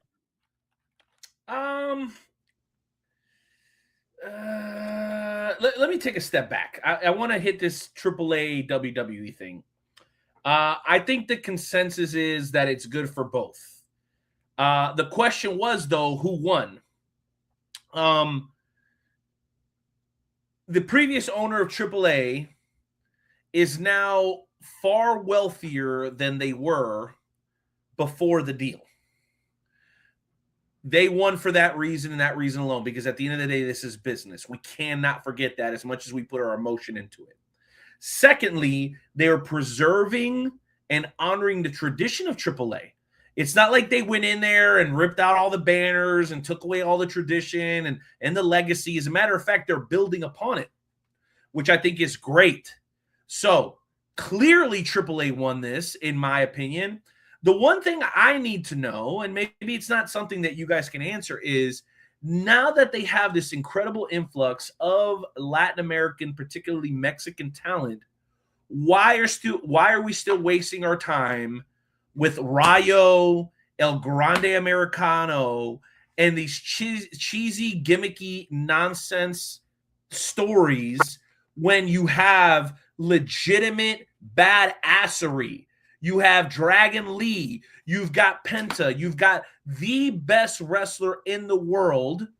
And I will hear, you can argue if you wish, but to me, bell ring to bell ring, nobody can do as much as Rey Fenix. And you can say he's injured and he's not available, but when he is available and you give him enough mic time, I personally think he's better than Penta. Matter of fact, I think he's better than basically everybody on any roster that he's ever been in. You want to say opportunities, you want to argue about whether or not he's the guy because you can't understand what he says because he speaks more Spanish. Fine. Whoever's in the back pushing the buttons, you do not have the balls to jump on here and debate me on this. Because there are guys that we all know, given the right opportunity, would be at the very top of the card. Now, maybe he's been given the opportunity, he got injured and didn't get there. My point is, and let's not get away from the point I'm actually trying to make here, is if you have this influx of incredible talent, why do you continue to give TV time to this bullshit? You have great talent, serious competitors with lineage and history and respect and real genuine talent, top tier talent. But the only luchadors you put on the screen or a guy that defames, and I know it's a character thing with Dom, but he's constantly taking the mask on, putting it on, taking it off, playing up the Latin thing, but not really paying homage to the luchas. And then you've got El Grande Americano, which I mentioned before. So that's the part of it I don't understand. They could be doing something way cooler with it, but they treat it like they treat R-Truth. They treat it like they treat The Miz. They treat it, and this is why I get so heartbroken. I'm supposed to take Theory seriously now after all the nonsense he was doing right before he got hurt. All of a sudden, very much. Thank you. Finally, the drop guy is doing a decent job, okay? It doesn't make sense. Does anybody remember what Theory was doing? He was arguing about nonsense with the Australian guy before he got injured. The Australian guy that's now the white token guy on the New Day. But now he goes buzz cut, and I'm supposed to take Waller. Yes, thank you. Wasn't even worth remaining. He's a talented guy. You get what I'm saying. I'm going to stop here, but my point is AAA won. but it's a damn shame that the only luchas we get with 22 hours of weekly programming is Rayo, El Americano, and Dom Mysterio, that clearly is a great talent as a character and on the microphone, but his wrestling, it is what it is. Well, Night Out, I'm going to jump in here, and I'm going to agree with you about 98%. And the reason why, and I'm going to say this, there are a lot of great luchadors that have come on the program. Actually, I want to go ahead here if we can. Can we get the Night Owl on the screen here for a minute? Because I want to have a conversation here. I just don't want to be on the screen by myself here. Now, Night Owl, you have been a follower for as long as I've known you about professional wrestling all across the globe. And I'm going to tell you right now, when we look at it, to me, as far as being a contemporary, I think I would disagree with you slightly and say until the day comes when Rey Mysterio officially retires from the industry, I still feel that even though he's been getting hurt, I still say Rey Mysterio is slightly above Rey Fénix. But my question to you is this. Okay, come on, bro. What does Rey Mysterio do better than Rey Fénix in the ring? Well, I look at it from the perspective. No. Hear me out, Night Owl. I'm not picking a fight on this. Stop it. Would you agree with me, though, that even though you have the likes of a Rey Mysterio that's still on your roster, one of the things that you always have from professional wrestling is you learn from the previous generation. And the idea of being able at the last Worlds Collide event to have Rey Mysterio, who many consider to be, when it comes to Lucha Libre, the present day GOAT, and the man who simply put, I would agree with you, could very well take the mantle sooner rather than later of the best luchador currently out there in the industry. I can agree with you on that. To me, I look at it from the perspective of, do you think right now that wrestlers like Penta, like Rey Fénix, like a Dragon Lee, among others, should be taking the opportunity and learning from the past generation to even launch them further in their careers? Listen, bro, I'm going to be honest with you. I love Rey Mysterio. I got a chance to meet him at the Hall of Fame at Cauliflower Alley Club. Absolutely amazing organization. Shout out to her, B. Brian Blair, everybody over there. We love y'all, man. Y'all are so great to us all the time. But, bro, listen, we've reached a point, and I would love Gabe's perspective on this because he understands this new era better than either one of us, okay? There's a level of unseriousness to Rey Mysterio that he's had for a long time that I don't like. Like, they put him in this stuff that feels a little Mickey Mouse-ish. He feels very PG to me, okay? And so today, which I hear your argument, legacy, nostalgia, I'm with all that, bro. We're from the same era. But today, that shit just doesn't get over. It's not raw enough. And when you're talking about a guy like Rey Fénix, listen, I have the evidence to back up what I'm saying. Just go back and watch Rey Fénix and Lucha Underground. And that's where my argument is coming from. Why do they buy a company like AAA, but on their primary programming where you could really get guys over, that's what they push. Rayo, they don't even, by the way, Rayo is not an original name. It means lightning. And there was a wrestler back in the 40s, 50s, and 60s named El Rayo de Sinaloa, black mass, lightning bolt going halfway through the mass. Look it up if you don't believe me. They didn't even pay homage to him. This new Rayo took the name. The get-up doesn't look anything like it. They didn't pay any homage to it. And it's like a 4-second segment that doesn't mean anything. So, again, the question was, who won? AAA won. They're rich as shit. Their product is being honored, and the legacy continues. They didn't erase anything. They didn't kill it, make it go away like they did with WCW. I'm happy with that. But am I happy about how particularly Lucha Libre is being represented under the WWE banner? No, it feels like Rey Mysterio. It feels watered down. It feels PG. It feels like, hey, how do we sell merch with this thing? It doesn't feel like they want to cut Penta and Rey Fénix loose on the tag team division and have them do some badass shit.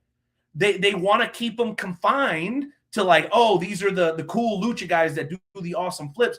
Listen, I like when you compare it, what Hijo del Vikingo did with AEW versus what he did with WWE, the stuff he did at AEW was way cooler. Like way cooler. And the stuff he's done since they've merged with WWE, is it even noteworthy? Thank you. Is it even noteworthy, bro? I don't know. And we can move on from this topic. I don't want to belabor here, right? But it bothers me to no end that you would buy a company like this, and out of your 20 plus hours of programming weekly, we get Dom, who's fantastic, but not a true luchador, and we get, I hate even saying it, El Americano. It's dumb. And now they gave El Americano a faction, bro. That's how unserious it is. It's not even Chad Gable anymore. It's like some other, we all know who it is, right? It's Kaiser. My point is, it's so unserious that, yes, the AAA ownership won, but did the fan base win? Maybe. I'll go back to my comment about John Cena. There's more visibility. They're talking about it on ESPN. It's definitely more global, but is it a better product today? Hell no. Hell no, it's not. Sorry. We got to get Ace in here. We got to get Badass American Diva in here. We got to get Arsene back in here and John. I'm just saying, bro, this shit's annoying to me, especially because of my heritage. It pisses me off. Well, Night Owl, I'm going to throw it to you this way. There's a lot of wrestlers on the AAA roster that deserve that opportunity. And I'm going to tell you right now, and again, I got to say this right now. Out of all the things going on, again, the match with Laredo Kid and Javon Evans and Jack Cartwheel was just off the charts to me. It was. Spot fest, but it was good. It was a spot fest. Yeah. But my thinking is I got to say it. Originality. I love. They did good. Mr. Iguana. Sorry, it's just my thing. It's good. He just has this unique. The one thing I got to say though, I mean, granted, you don't expect to have a puppet iguana, but every time he winds up with that thing on his shoulder, that's like Mr. Perfect throwing the towel, man. He's perfect every time. And again, if anybody in the Wrestle Talk podcast family would like, that's what Luke Roberts would like for Christmas is a Mr. Iguana t-shirt. You can go on www.shop.com and go from there. But speaking of which, I'm gonna make that segue real quick, guys. You see this right here? The Independent St. Louis Wrestling Hall of Fame Championship belt. This belt stands for the history of the independent scene of professional wrestling. And a man who's really stepped up his game in the FWWC, stepped up his game with FWWC tonight, who steps up with Doom Outfitters, steps up with the Wrestle Talk podcast. A man who deserves this year-end show, that deserves his opportunity to have a moment in the sun again. Bagging it out.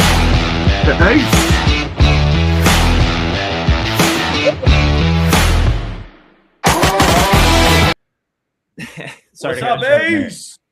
We kept you waiting on things long enough, man. I know you're foaming at the mouth to chomp at the bit here before you gotta go. Yeah, and we do have to get Gabe's thought on this because I think he was raring to go, but we do want to respect Ace's time. He's been waiting for a long, long time. So, Gabe, you're up next no matter what. No matter what. Go ahead, Ace. Oh no, man, just glad to be here. I'm glad y'all dragged that out because the more y'all dragged it out, the less time we got to see Hoss sitting there with them two belts. Guys, we have failed. We failed in the FWWC letting that man get a hold of one belt, much less two. We can't even take the first one off his ass. Now y'all gonna give him another one? Come on now, y'all. 3 years is crazy. 3 years is crazy. Like somebody said, that belt is on the way. Trust me, it's beautiful, but. There's a reason why it's taking so long. That'll come out later. You got a target on you. You got a target. Trust me, it's coming. Woo! All right, so let's buzz. Ace, let's buzz through this real quick. Mm-hmm. I've got 2 more orders ready for you. I got Jimmy Harris who wants his own belt, and then I had a young lady who reached out to the Wrestle Talk podcast social media account saying that she would like a custom belt created also. So I will pass along the contact info here between sometime over the next day or so. Make sure you reach back out to me. But bro, talk to us just very briefly before we get into the wrestling stuff and hit the next topic about Doomed Outfitters, how it is that you're going about manufacturing these championships, and what's your tie-in? Because I know it's been a little while since we had you on the show. I know you're doing your thing as far as the FWWC tonight, and I know you were here a couple of weeks ago when Joey and that whole mess. But in case people haven't heard it, go ahead, Gabe. Sorry. Well, no, I just wanted to add, just because I wanted to ask on behalf of Skywalker, and can you make a Mr. Iguana puppet? Ooh, that'd be kind of neat. Yeah. I'd have to try that. But I don't know the legality in making it third party. I don't know if you can get in trouble if you call it something else that's not Mr. Iguana. I'm just saying. I could do the T-shirts. We do T-shirts, and that's something. I'm glad you brought that up. We do T-shirts. We do the belts, obviously, that you've seen. We did the Hall of Fame deal.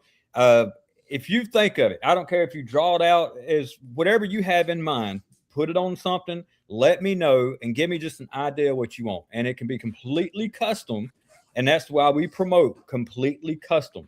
We could do replicas, that's fine, but we want to do something completely original with Doomed Outfitters. That's why we started doing it. So if you can think of it, I can draw it, put it in the computer. That computer makes it perfect.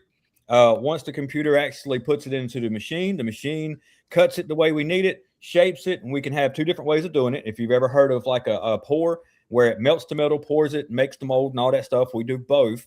Belts are great. We do everything with the straps. There's three of us really working on it. And of course, once the order comes to me, I hit my guy up, that stays up there in Helen. And it started up in Helen. There was three of us there that worked on it, all right there in one little spot. Everybody's obviously spread out. That makes it just a little more difficult, but still we're getting it done pretty good. I'll send everything up to him. He puts it in the computer, cuts it. We ship it down to my guy in Florida who puts all the straps on it, puts everything together. It comes to me for all the inspections, and then it goes out to the customers. So yeah, just if you got any ideas with it, T-shirts, very impressive. We do all of it. So just hit us up. We do have a Facebook page. It's Doomed Outfitters. We hadn't updated it in a while. We've been kind of slacking on that. But yeah, just check us out on Facebook. Hit us up on Doomed Outfitters. You can message me personally on there, and we'll respond back as quick as possible. Or you can get with the Night Owl, get with any of our guys from the Wrestle Talk podcast, and every one of them. And these are guys that help sponsor us too. So they have a huge part in this for putting it out there. And, we wouldn't be like we are as far as getting the word out without these guys here. So. Well, we love to hear that, bro. And listen, everybody that we've sent your way has been absolutely thrilled. So keep up the good work. And just to reiterate this point, everything Doomed Outfitters makes 100% American made, baby. Yeah, if that matters to you. Made. That's right, America. Love to hear that. Skywalker, you ready for the next topic before Haas runs back in here and starts wrecking shop? Hey, let's go ahead and knock out another topic. We've already talked AAA. We've talked WWE.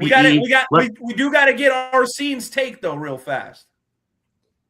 Well, I didn't mean to cut you off there, Luke. I was just saying, in Ace, are you going to be able to stay for at least one more question? I'll do one more question, but I got to leave here in just a second. But I got you. Then I'll try to make so let's get your take on the. Go ahead, Greg. You got it, baby.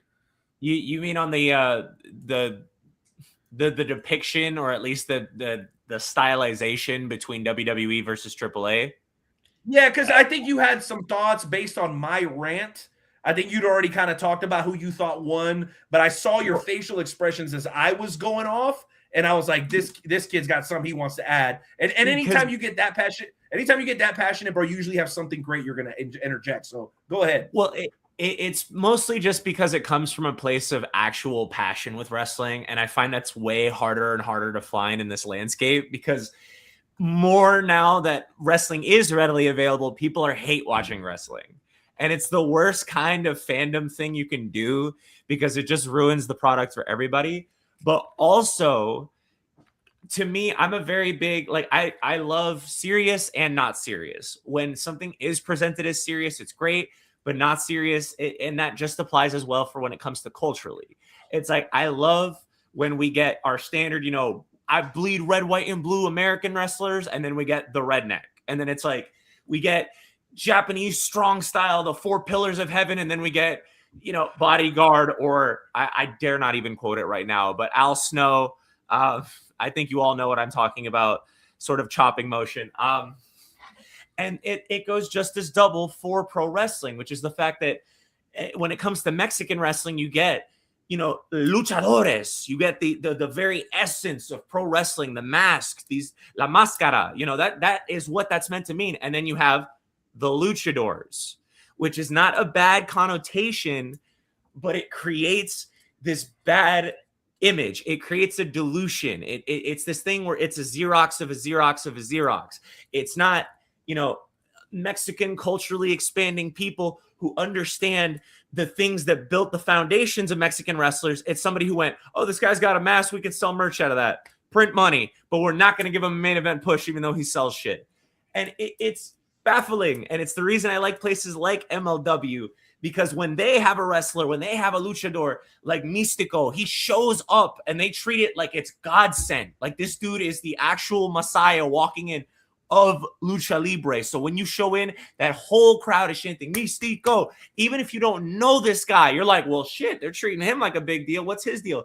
It's the same way that we had Shinsuke Nakamura when he was on NXT versus the main roster. And I don't know what the disconnect is. I don't know how you have people like Rey Fenix, like Pentagon, like Dragon Lee. I completely forgot he was on the roster. And you're letting it slip through your fingers. Injuries are one thing. That's fine. But pushing these dudes when you have them available, especially when you have the Lucha Bros in a tag scene that is sitting there. We haven't seen the Street Profits in forever. The fucking Lucha Bros were right there, dude. They were right there. I get so heated about this because Lucha Libre is so much more than just wearing a mask. It's about what that mask is and what it represents and the matriarchy and the history that goes into that shit. That there is importance with wrestlers, especially when it comes to Hijo de los Santos or Hijo de la Vikingo. These are the sons of the men you remember. They're not just some schmuck who fucking laced up a helmet on. They're actual people. This runs in their veins. This shit is real for us. And to see it just become a tertiary afterthought is, quite frankly, insulting. Simply put, ladies and gentlemen, Wrestle Talk Podcast's own version, the updated version of Mike Tenay, the one, the only, the young lion with the old soul, Gabriel Arsene, being able to go through with all the details, all the history. Props out to him. Again, now he's blowing kisses. We got to get to a new question because I don't know how much more before. I want to add this because we got one more question before Ace leaves. Just real fast. He said he didn't even remember Dragon Lee's on the roster. The dude is literally one half of the tag team champions.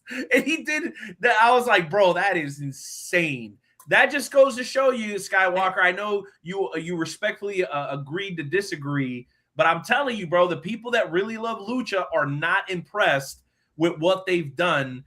And I think AAA will be better in the long run, in the longevity. But I think the quality of the content, that's what I'm worried about, bro. That's got to pick up, just like we got to pick up the pace here because Ace has got some things to do before he's gonna throw up at the love fest there of Gabriel Arsene. So let's go ahead and pop that next question up here. Yeah, Gabe, did you have one last comment real fast? Sorry. Just wanted to add what you were saying is that this is your homework, guys. Watch Lucha Underground. Just watch it. It's Mortal Kombat if it was pro wrestling. It's the hypest shit you've ever seen. Yeah, by the way, and no replays, and you'll be thanking me later. I'm just letting you know, no replays. All right. Now we got that all done. Throw up the question. Is AEW broadcasting more shows on TNT, TBS, TNT, an accomplishment in 2025? Hold on, let me just ask this question. Ace, do you even follow the AEW product at all? Just honest question. I do to an extent. Honestly, I heard because we can pull up another question, bro. If that question is not in your wheelhouse, we don't want you to force it, bro. We got a bunch of other ones. Yeah, like we'll throw something because I mean I'm hit and miss with AEW. I gotta love Skywalker. Can we go something else? We'll go back to that. Well, let's. We got plenty in the tank here. Let's see here if we can get this next one up here. Bear with me just a second here. Gonna try to get this all squared away here on the computer. All right, Haas, can you throw the other one up there? Ooh. Actually, from a business standpoint, I know a lot of people, they hate the issue, right? They say it sucks, but you got to think of it from a money standpoint. They're making bank off of this. And ultimately, you are running a business. What is best for business? You are putting this all over the world, and a lot of people here, they're bashing Triple H about his business moves. They're bashing it about his booking.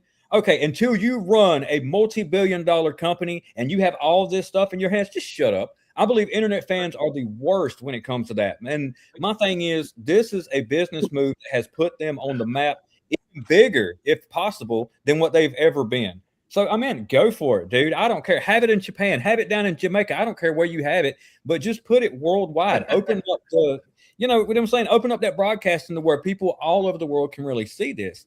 And from a business standpoint, that was a very smart move. Well, and I just want to take a moment to acknowledge this, but for those of you who think blaming Triple H is going to fix anything, it is not. He is the COO or the CCO. That's Chief Content Officer. He's in charge of the programming, not where they book the fucking show. I want to stress that with people. If you can't tell that he's just as pissed off about the decision in that interview or in that press conference, you're stupid. He's very much not happy about it. Him and a bunch of the other roster members were like, we're not doing Wembley first. Okay. ? How many other places? Canada? They've done WrestleMania in Canada, but still it stands to reason that I'm like, there were a lot of other options here and that was not their first, but also you got to take the good with the bad though. Exactly. We're getting 2 WrestleManias back to back in Vegas, which is easy for everybody to access. At some point, if you wanted to go global, you gotta throw all your cards out on the table. And I think that's what they're doing, taking a WrestleMania over there. Plus, it's a guaranteed sellout. The Prince over there will literally buy the entire stadium and make sure that they can quote unquote call it the biggest sellout, the biggest international sellout in history. And you know how they are about touting that sort of stuff. That's exactly the kind of stuff that WWE loves to publish. Their biggest house ever.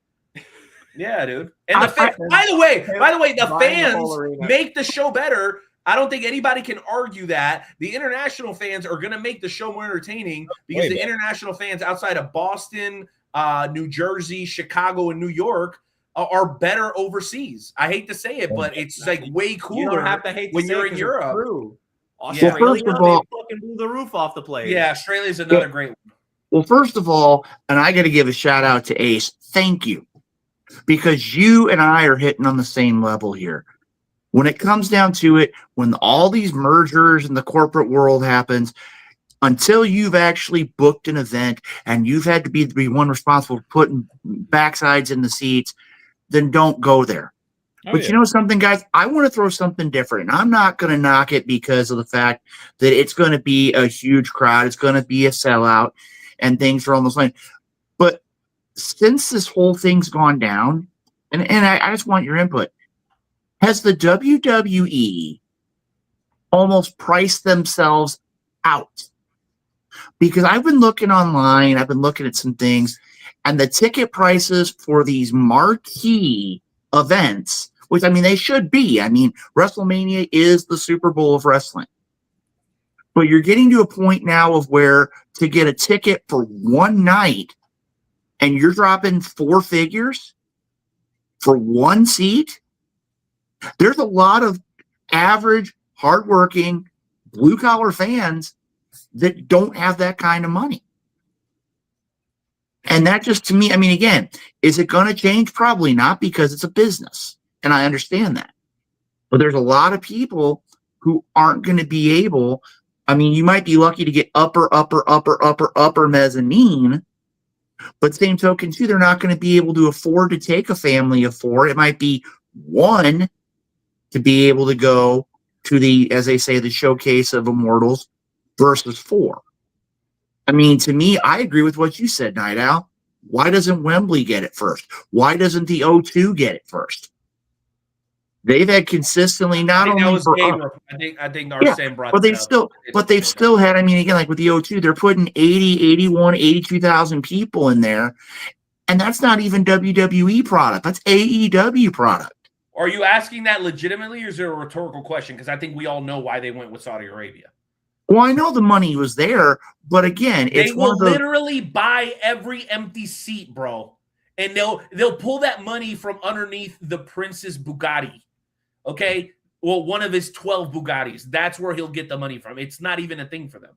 They own the arena. They own the concessions. I mean, it is a monarchy, bro. That's what it is over there. I mean, I hate to say it, like people hate that or whatever. That guy owns that seat. You understand what I mean? The money is guaranteed. We all thought, hey, if something crazy happens, maybe they'll stop going over there. They literally had half the roster sequestered at the airport for like 12 hours. Remember? Does everybody remember that? Where everybody over there? Did that stop them? No, bro. They started booking 2 shows a year.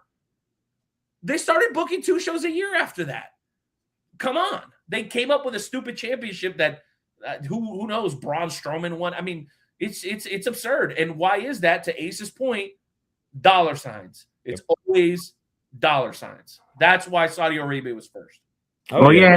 When somebody comes up with that checkbook and says, bam, we're going to pay you this X amount of money and it's guaranteed, you're going to go for it. I don't care who you are, what kind of business you run, especially when you're in a position. Look at the backlash they hit and the money, not only from like different deals they made with these networks, but say the whole Vince McMahon situation. They were losing a lot of money off of that. They were losing viewership. Now, all of a sudden, bam, they're worldwide. They're like, hey, you know what? Screw, and not saying screw America, but if we're not going to be able to make this over here and people can't pay the ticket prices, like he brought up about the ticket prices, if you're not able to bring it over here, go somewhere else. This is guaranteed you're going to get the money off these ticket prices. Why wouldn't you do it? You know, so business ultimately just it comes down to business, period. It's all a business move, and they're going to do what's going to keep their company going, pushing forward.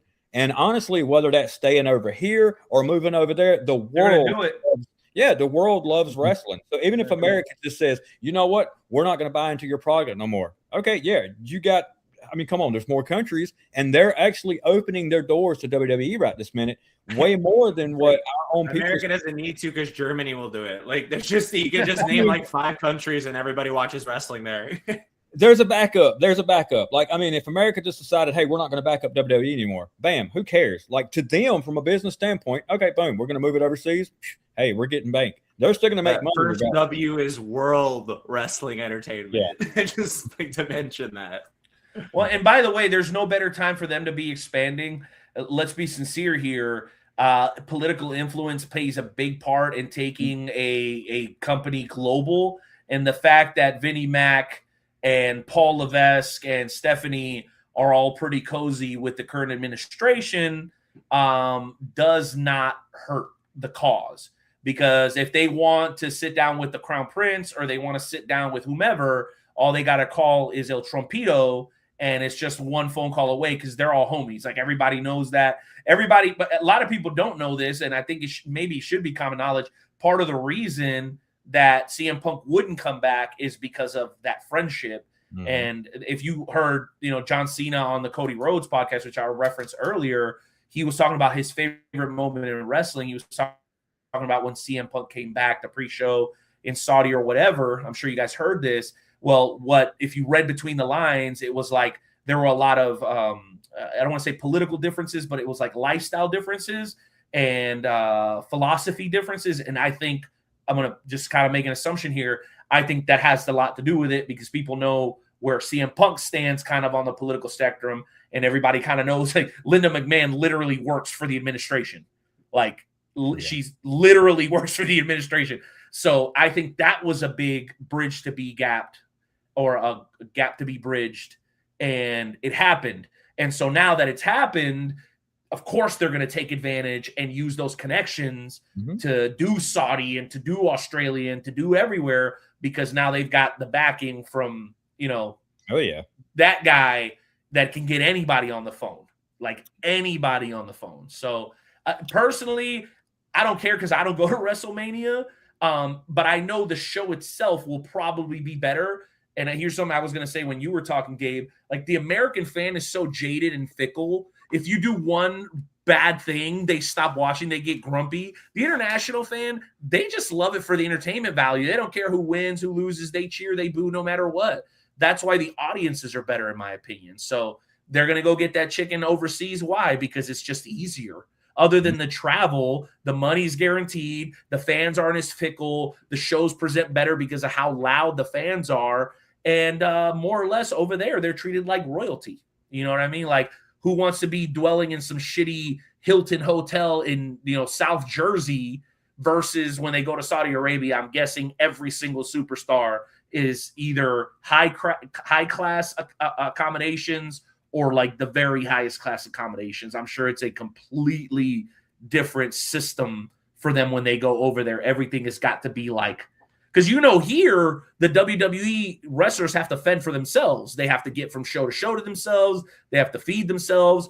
I'm sure when they go overseas, all that stuff is taken care of. Because imagine you, me, or anybody on this podcast trying to catch a cab in Saudi Arabia. That would be insane.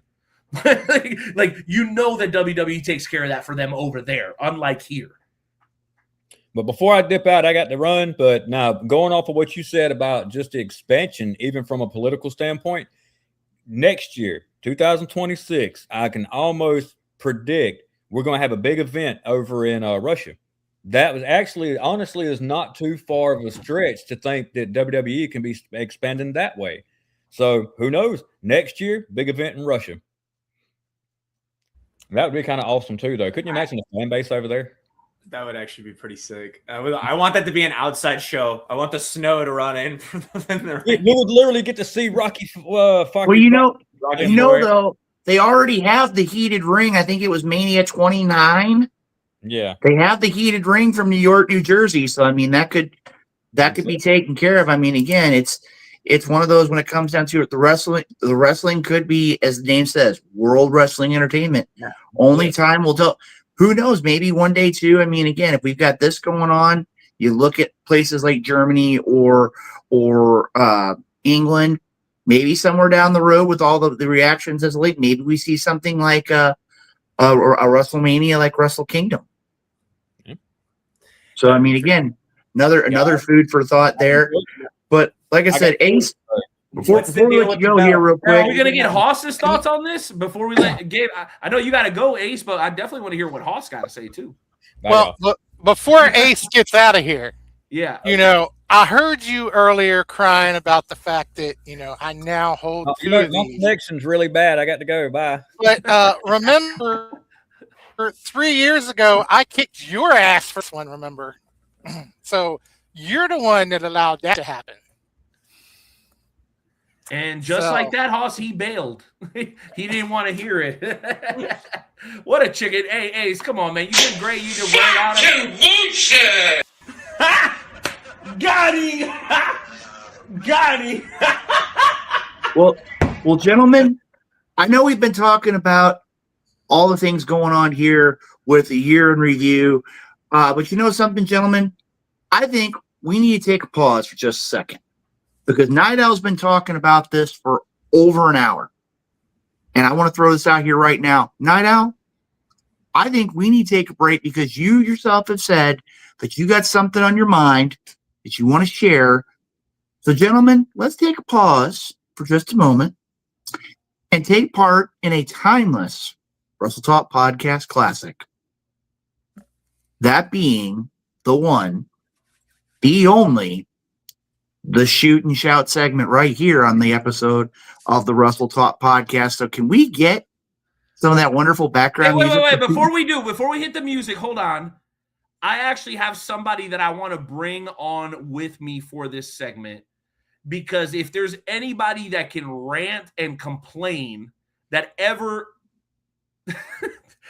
graced the halls of the FWWC, it is my sis and yours, ladies and gentlemen, the badass American diva, Susie Haas.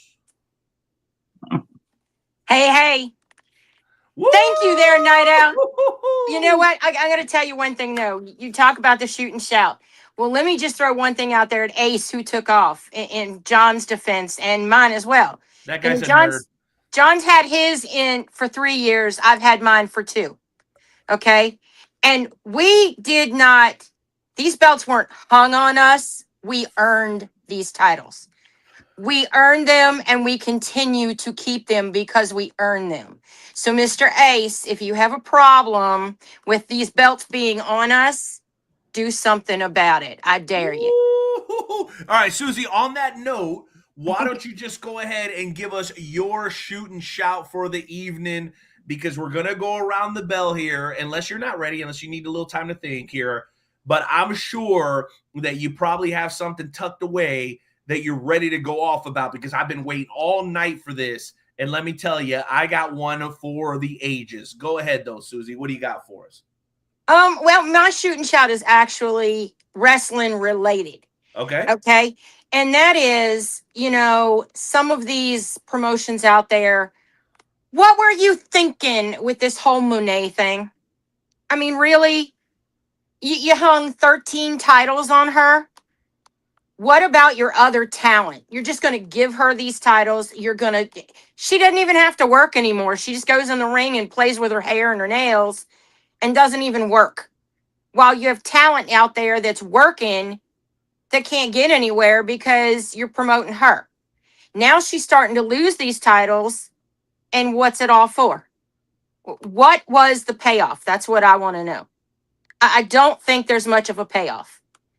And I think that if you're going to do something like that, there needs to be a decent payoff. And I just don't think there was one. I think it was a slap in the face to a lot of the female talent. And as a female wrestler myself, I wouldn't want to work for a company that didn't honor me enough to make her earn that title the way she should have. Just like I said to Ace, I earned these. And I intend to keep them because I earned them. And I intend to keep earning them. That's the good thing I can say about the FWWC. Unlike the rest of wrestling, we earn them. And when we keep them, we keep them. What has Monet done to really earn any of the titles that she has?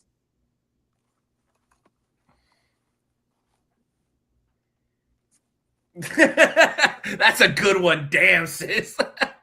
Damn. You know what I realized, though? Yes, thank you. You know what I realized? We actually didn't even hit the music going into this segment.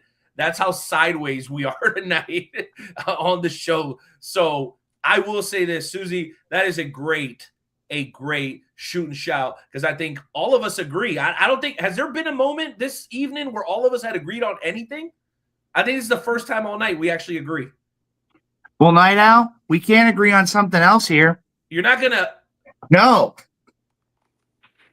When you include this, we all have hardware. Well, and Ace was fussing earlier about Haas and all his hardware. That's another thing. All the hardware on the show is because of his company. So you want to fuss, Ace?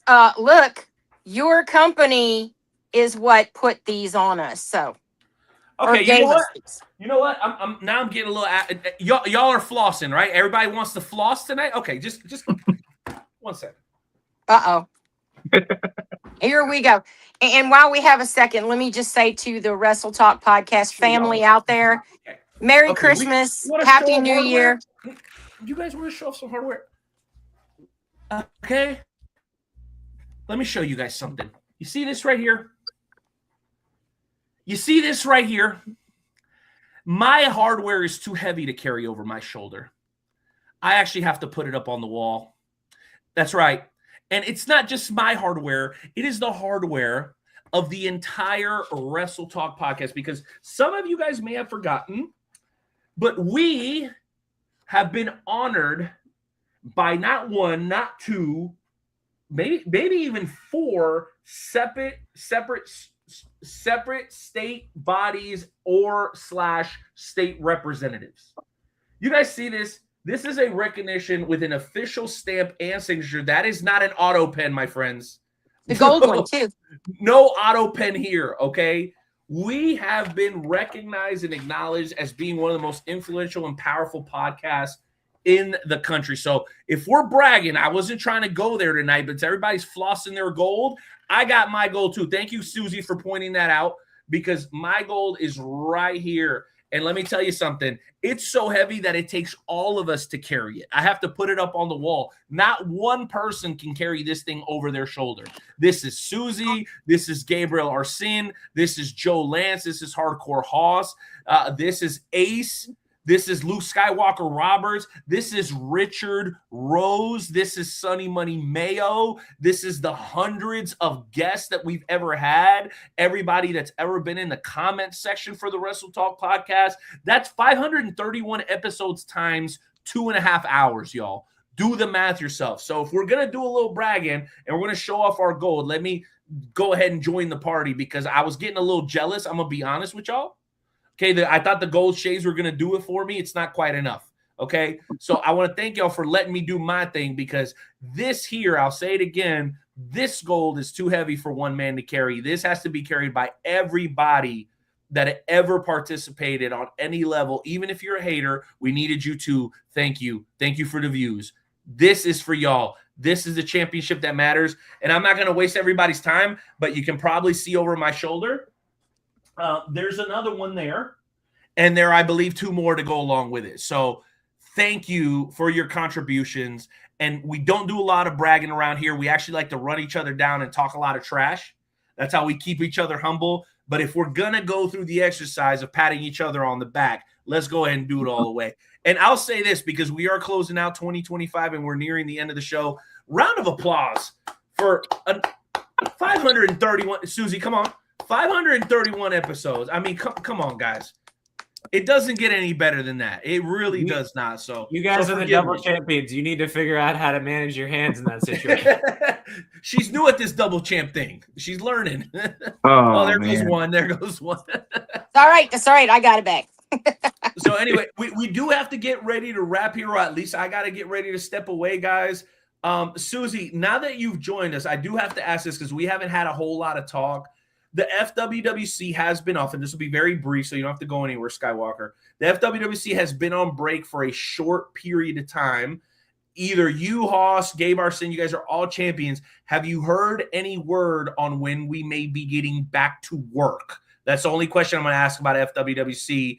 And if not, when we might be able to get some of those answers. I'm curious. Well, I do know that Haas and myself, I'm not sure about Arsene, but I know Haas and myself have a Fed matches coming up on, what is it, January 9th there, Haas, or the 6th? January 9th, we have allowed all of the members of FED to pick their own opponents it could be from main roster, and each one of them have gone through and picked their opponents. Some of them we're still waiting on their promo to drop to tell us who they're challenging. But January 9th, they're going against them. And I believe the challenge for me was Miss Yoko Kitsune. I mean, if she wants to take on the double champ, then all I can say to you, Miss Kitsune, if you happen to be listening, and I'll be putting my promo back out to you soon, sorry about your bad luck. So January 9th is the next challenge that will be seen in the FWWC. Other than that, haven't heard a word. Okay, got it. Gabe, you got any insight for us? Well, I don't know that I have any insight as far as scheduling goes. For the uninitiated, yours truly is currently a free agent. So I am not actually scheduled to compete in the FWWC. However, I actually wanted to tie this a bit into my shoot and shout segment because I have learned, especially after a certain 8-minute promo I cut after filming it at 1 o'clock in the morning, that it is much better to ask for forgiveness than to ask for permission. And seeing as I have been exploring other avenues here, and seeing as I have a couple of things off my wish list, Gabriel Arsen's wish list, that I'd like to get here come Christmas time, and I hope that Santa can deliver. But one individual will be able to give that to me, and I just want to call him out, so to speak, just to get just to make my point clear, so he understands the thrust of my meaning. And that is Mr. CEO Dewan Mills. Is this proof enough of what I'm capable here in the FWWC? Are you ready? Are you finally ready to get yourself clean shaven, put on a fresh pair of boots, ready to come to work and square up with Gabriel Arsene? Because I have the date and time. It's all down to you, sir. And that is January 4th, Wrestle Kingdom 20, Gabriel Arsene versus the CEO for the first and last time. Well, wait a minute. So everybody knows the CEO doesn't wrestle anymore. How did you talk him into this one? I plan on doing my best right now. That's what. Did you make him an offer you couldn't refuse? Absolutely. Wow, I love that. So that's your shoot and shout. That's your shoot and shout? Absolutely. I love that. Way to keep the train From a flowing. very real place. I'm ready to square up, sir. I don't know that you're ready for me when it comes to Wrestle Kingdom. Let's go. All right, Hardcore Hoss, you're up, baby. We're going to keep this thing flowing. And I'm sorry, I know I kind of jumped to FWWC there for a second. I just want to make sure, come on, guys, we're at the end of the year. We got to show the FWWC some love. Everybody's seeing the belts. They're like, where do those belts even come from? What the hell is going on in this podcast? I figured we'd give them a little bit of insight. But Hoss, the floor is yours, baby. You know what it is. Let us know what's got you ready to shoot and shout tonight. My shoot and shout, you look at the time of year, you just look at a lot of things going on and take stock of those people that you have in your life and make sure you treat them with respect, because otherwise you may need them down the road and they just ain't going to be there. So, treat everybody with the respect that they deserve and don't take them for granted. So, just as simple as that. That's going to be my shoot and shout. Skywalker, I know you've been revving up your engines, baby. What do you got for us? Well, gentlemen, ladies, I'm going to tell you right now, I'm gonna take a complete right turn here. I've been looking for a long time this year for one Christmas present. Just one. I've been to 8 stores, and I finally found a store that wanted and had it in stock.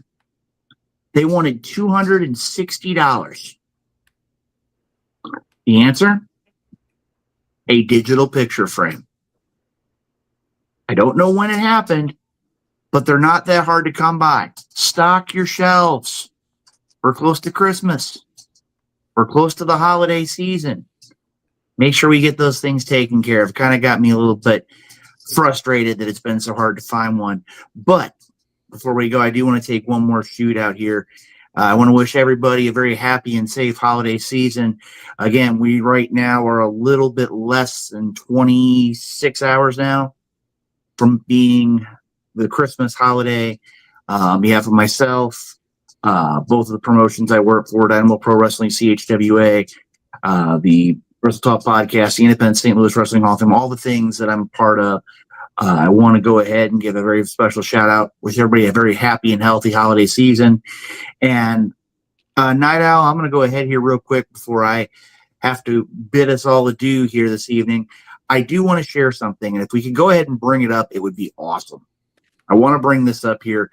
As I said earlier on as a tease, hands down, probably one of the coolest, if not the coolest professional wrestling poster I've ever seen in my career. And if we can bring it up on the screen, well, maybe we can bring it up on the screen.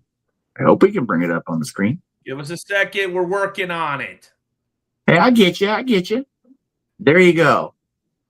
CHWA New Beginnings on Saturday, January 24th with the King of the Hills Rumble, an opportunity. The winner gets a guaranteed shot at the CHWA Undisputed Championship.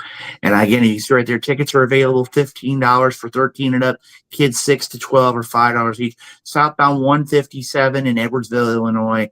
I'm going to tell you right now, you got a lot of great wrestlers there. Again, when it comes down to it, I find this poster really unique. It's supposed to represent the CHWA Tag Team Champions, Switchblade, the Incinerator Sean Blaze, and Switchblade Garrett Shanks. We have Alexis Valentine, the one-up champion. We have the Anomaly IP Mason, the international champion, and the current CHWA undisputed champion, the one-man zoo L Ride. Again, from top to bottom, a great night, great food also while you're there.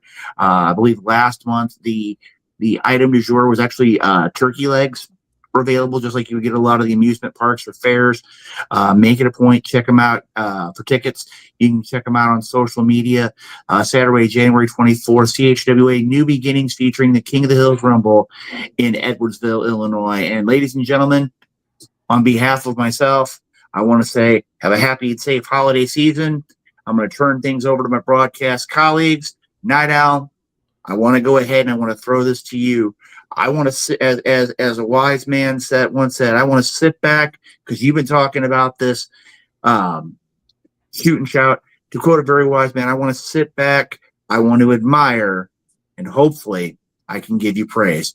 Everyone, it's been a great evening, and I'll be seeing Skywalker, you soon. I got one thing for you, and I want to do my shoot and shout. I think that's important, but did we not have a little video that we needed to play? It was like a memoriam or something like that. You know what? Tell you what, Night Owl. I think I got the clip ready here. Well, let's go ahead and take care of your shoot and shout first, and then once we take care of the shoot and shout, like I said, I got to take care of things. But let's let you take care of your shoot and shout, and then we can take care of that. Okay, let's do it. All right, guys. Let me go ahead and do my best. I feel like I haven't ridden this bicycle in a very long time, but I'm going to keep it short and simple, okay?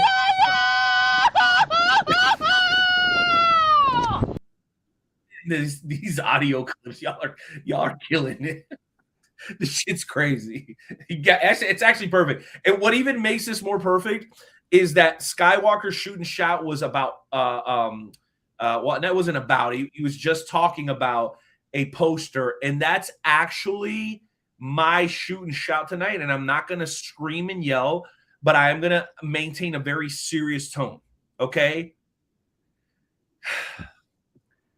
Dear wrestling professionals, your poster, your profile pic, your headshot should be a key element to your arsenal as you weave your way through the complicated world of professional wrestling as a professional wrestler. The amount of talent that don't have a decent picture to share with the promoter, the reporter doing a story on them, the podcast host that is gracious enough to ask them to come on their show to help them with their exposure, all need a decent photograph for you and from you to represent you properly.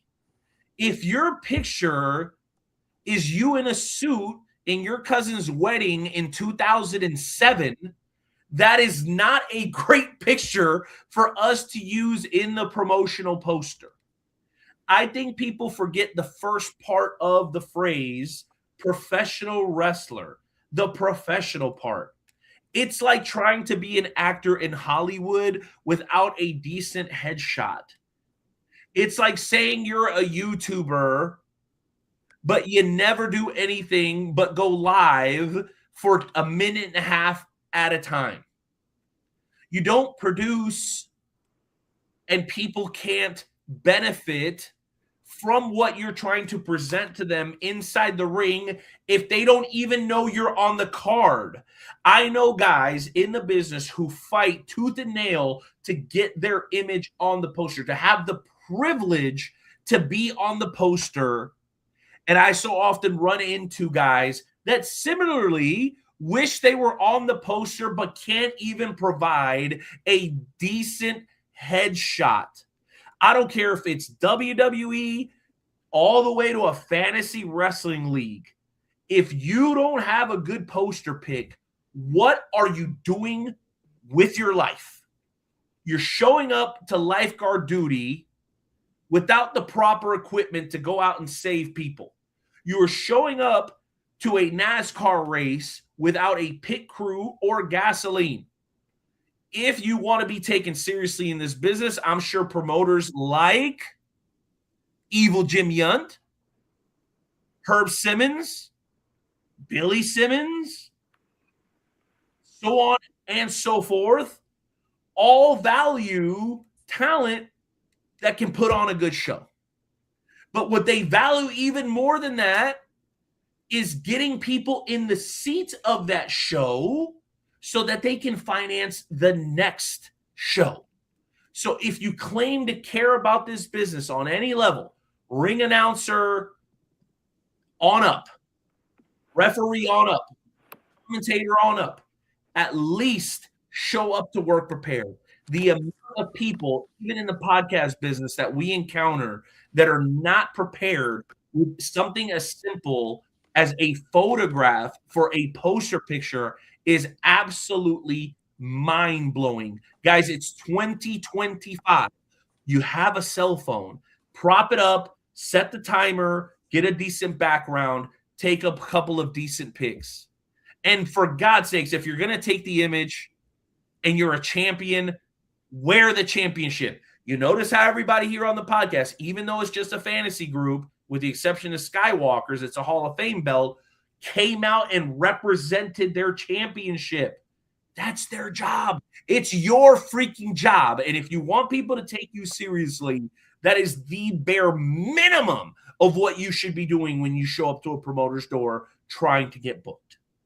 I said I wasn't going to yell, but that I was going to maintain a very serious tone. Hopefully and usually I try to be comical with my shoot and shot segments, if you guys remember from years gone by. But it is depressing to see the amount of people who want to be in this business that don't want to do the very bare minimum. Me and Arsen we were blue in the face talking about all the AAA lucha stuff about no respect. They're not treating it serious. You know why you don't get treated seriously, guy? Because you don't take yourself seriously enough to show up with a damn poster picture.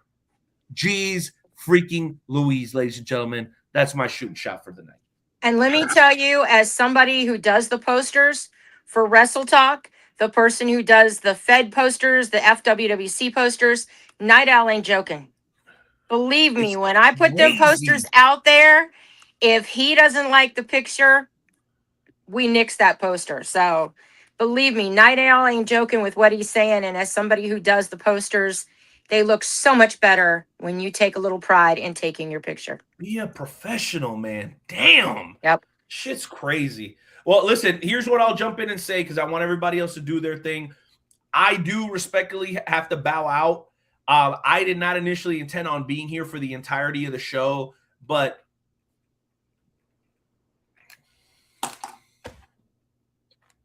I missed you guys. We missed you too. Thank you for still letting me be a part of this. This is like personally, outside of my family and stuff, the best Christmas gift that I could have ever gotten because Joe and Rick let me come in on this thing. And now I feel like it's mine. And it went from that to like ours, like I was saying with this gimmick. Like I genuinely feel like it's ours. So thank you guys for allowing me to still feel like I'm a part of this thing and have so much fun doing it. And I think I almost blew a vein out earlier when I was losing my mind and I miss it so much. So I'm going to bow out gracefully because I always talk too much and I don't want to be the person that have the last word because I'm going to make it go another 10 minutes. But I just genuinely want to say thank you, Susan. Thank you, Robert. Thank you, JP. Thank you, Gabriel. And thank you to everybody else on the team that has kept Wrestle Talk Podcast going, knowing that it's been 30 plus episodes since I've been gone and to see the show still thriving. We're sloppy. We got a lot of work to do. People like to call off way too often. Tons of stuff I can complain about, but we're still here, ladies and gentlemen. And that alone makes us winners. I love you guys. I appreciate you guys. I consider you all personal friends on top of being business partners. And I am genuinely excited to see what Wrestle Talk Podcast does throughout the rest of the year and going into 2026. Man, I love you guys. I'm grateful for you guys. And outside of this podcast nonsense, if you ever need anything from me, give me a shout. I promise you I'll drop everything and do what I can to help you, man. I love you guys. God bless you. God bless Perry, who wasn't able to be here. Dewan tried to come on. We didn't make enough time for him. We love you, Dewan. God bless you. Merry Christmas, everybody. Happy New Year. Gabe, I know you're looking for him. He may be ducking you. I don't know what that's about. Or I don't know if you had anything to do with blocking him from coming on. I've got my own questions, but I'm just going to leave it at this, man.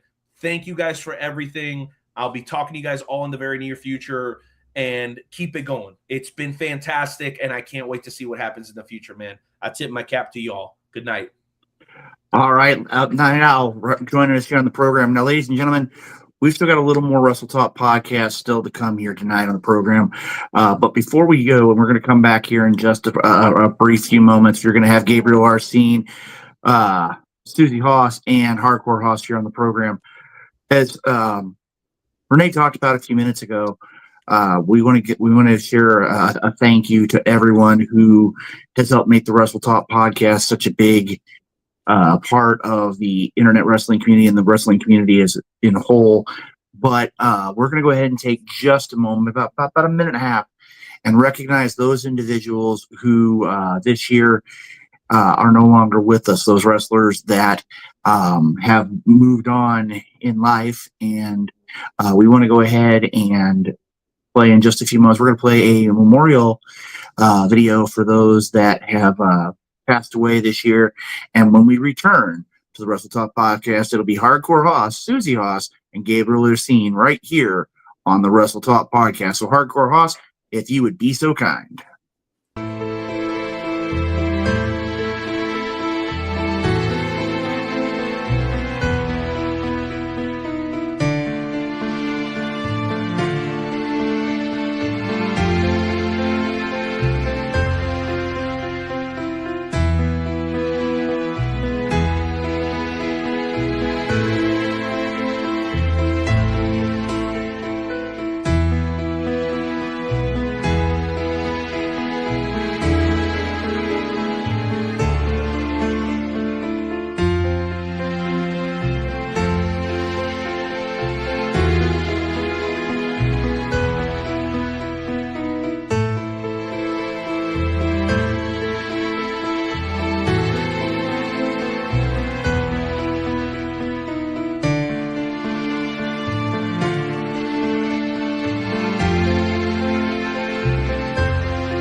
Wow.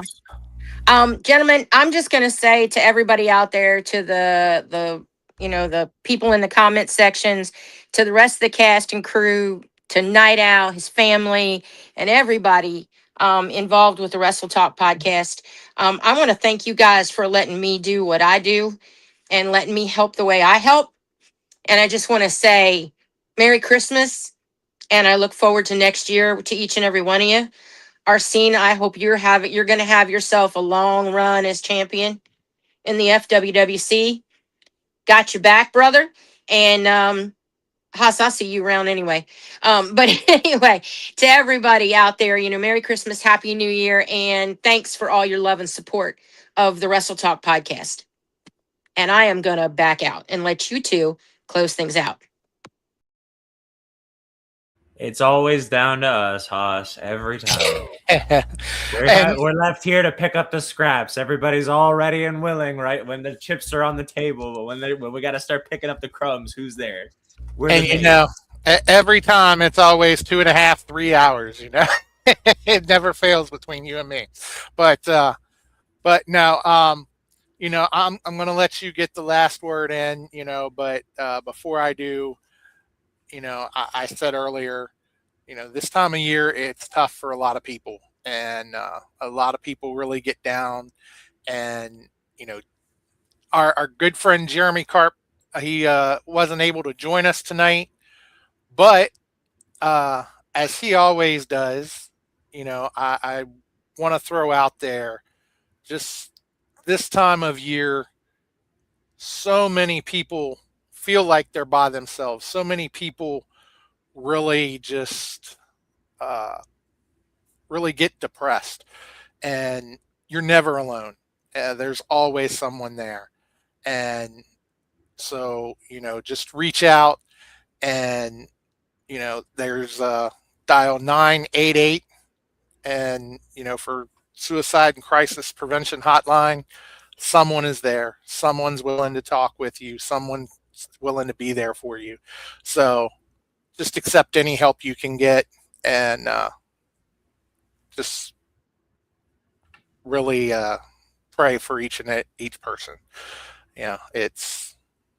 It is that time of year. It says it all in there, man. You are never alone. So always remember, there is somebody there who wants to listen and wants to hear you. So don't ever feel like you're voiceless. So did we want to cover the sponsors one last time before we close out the show here, Haas? All right. So if you mind if I handle this one? Go ahead and hit them.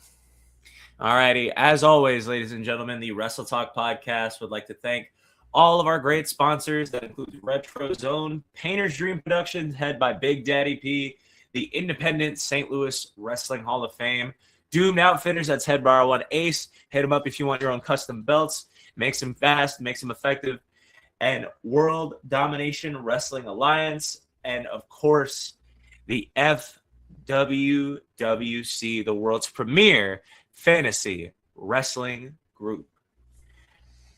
This has been the Wrestle Talk podcast. I am the young lion with the old soul. We are with the longest reigning champion in FWWC history, from Nightmare Jones to Badass American Diva to the CEO to Big Daddy P to the Night Owl, Renee Martinez, Sonny Money Mayo, Luke Roberts, and if I'm forgetting anybody, but as always, our Wrestle Talk podcast family. Thank you once again. And remember, it's not where you've been, it's not where you're from, it's where you're at. And that's right here on the Wrestle Talk podcast.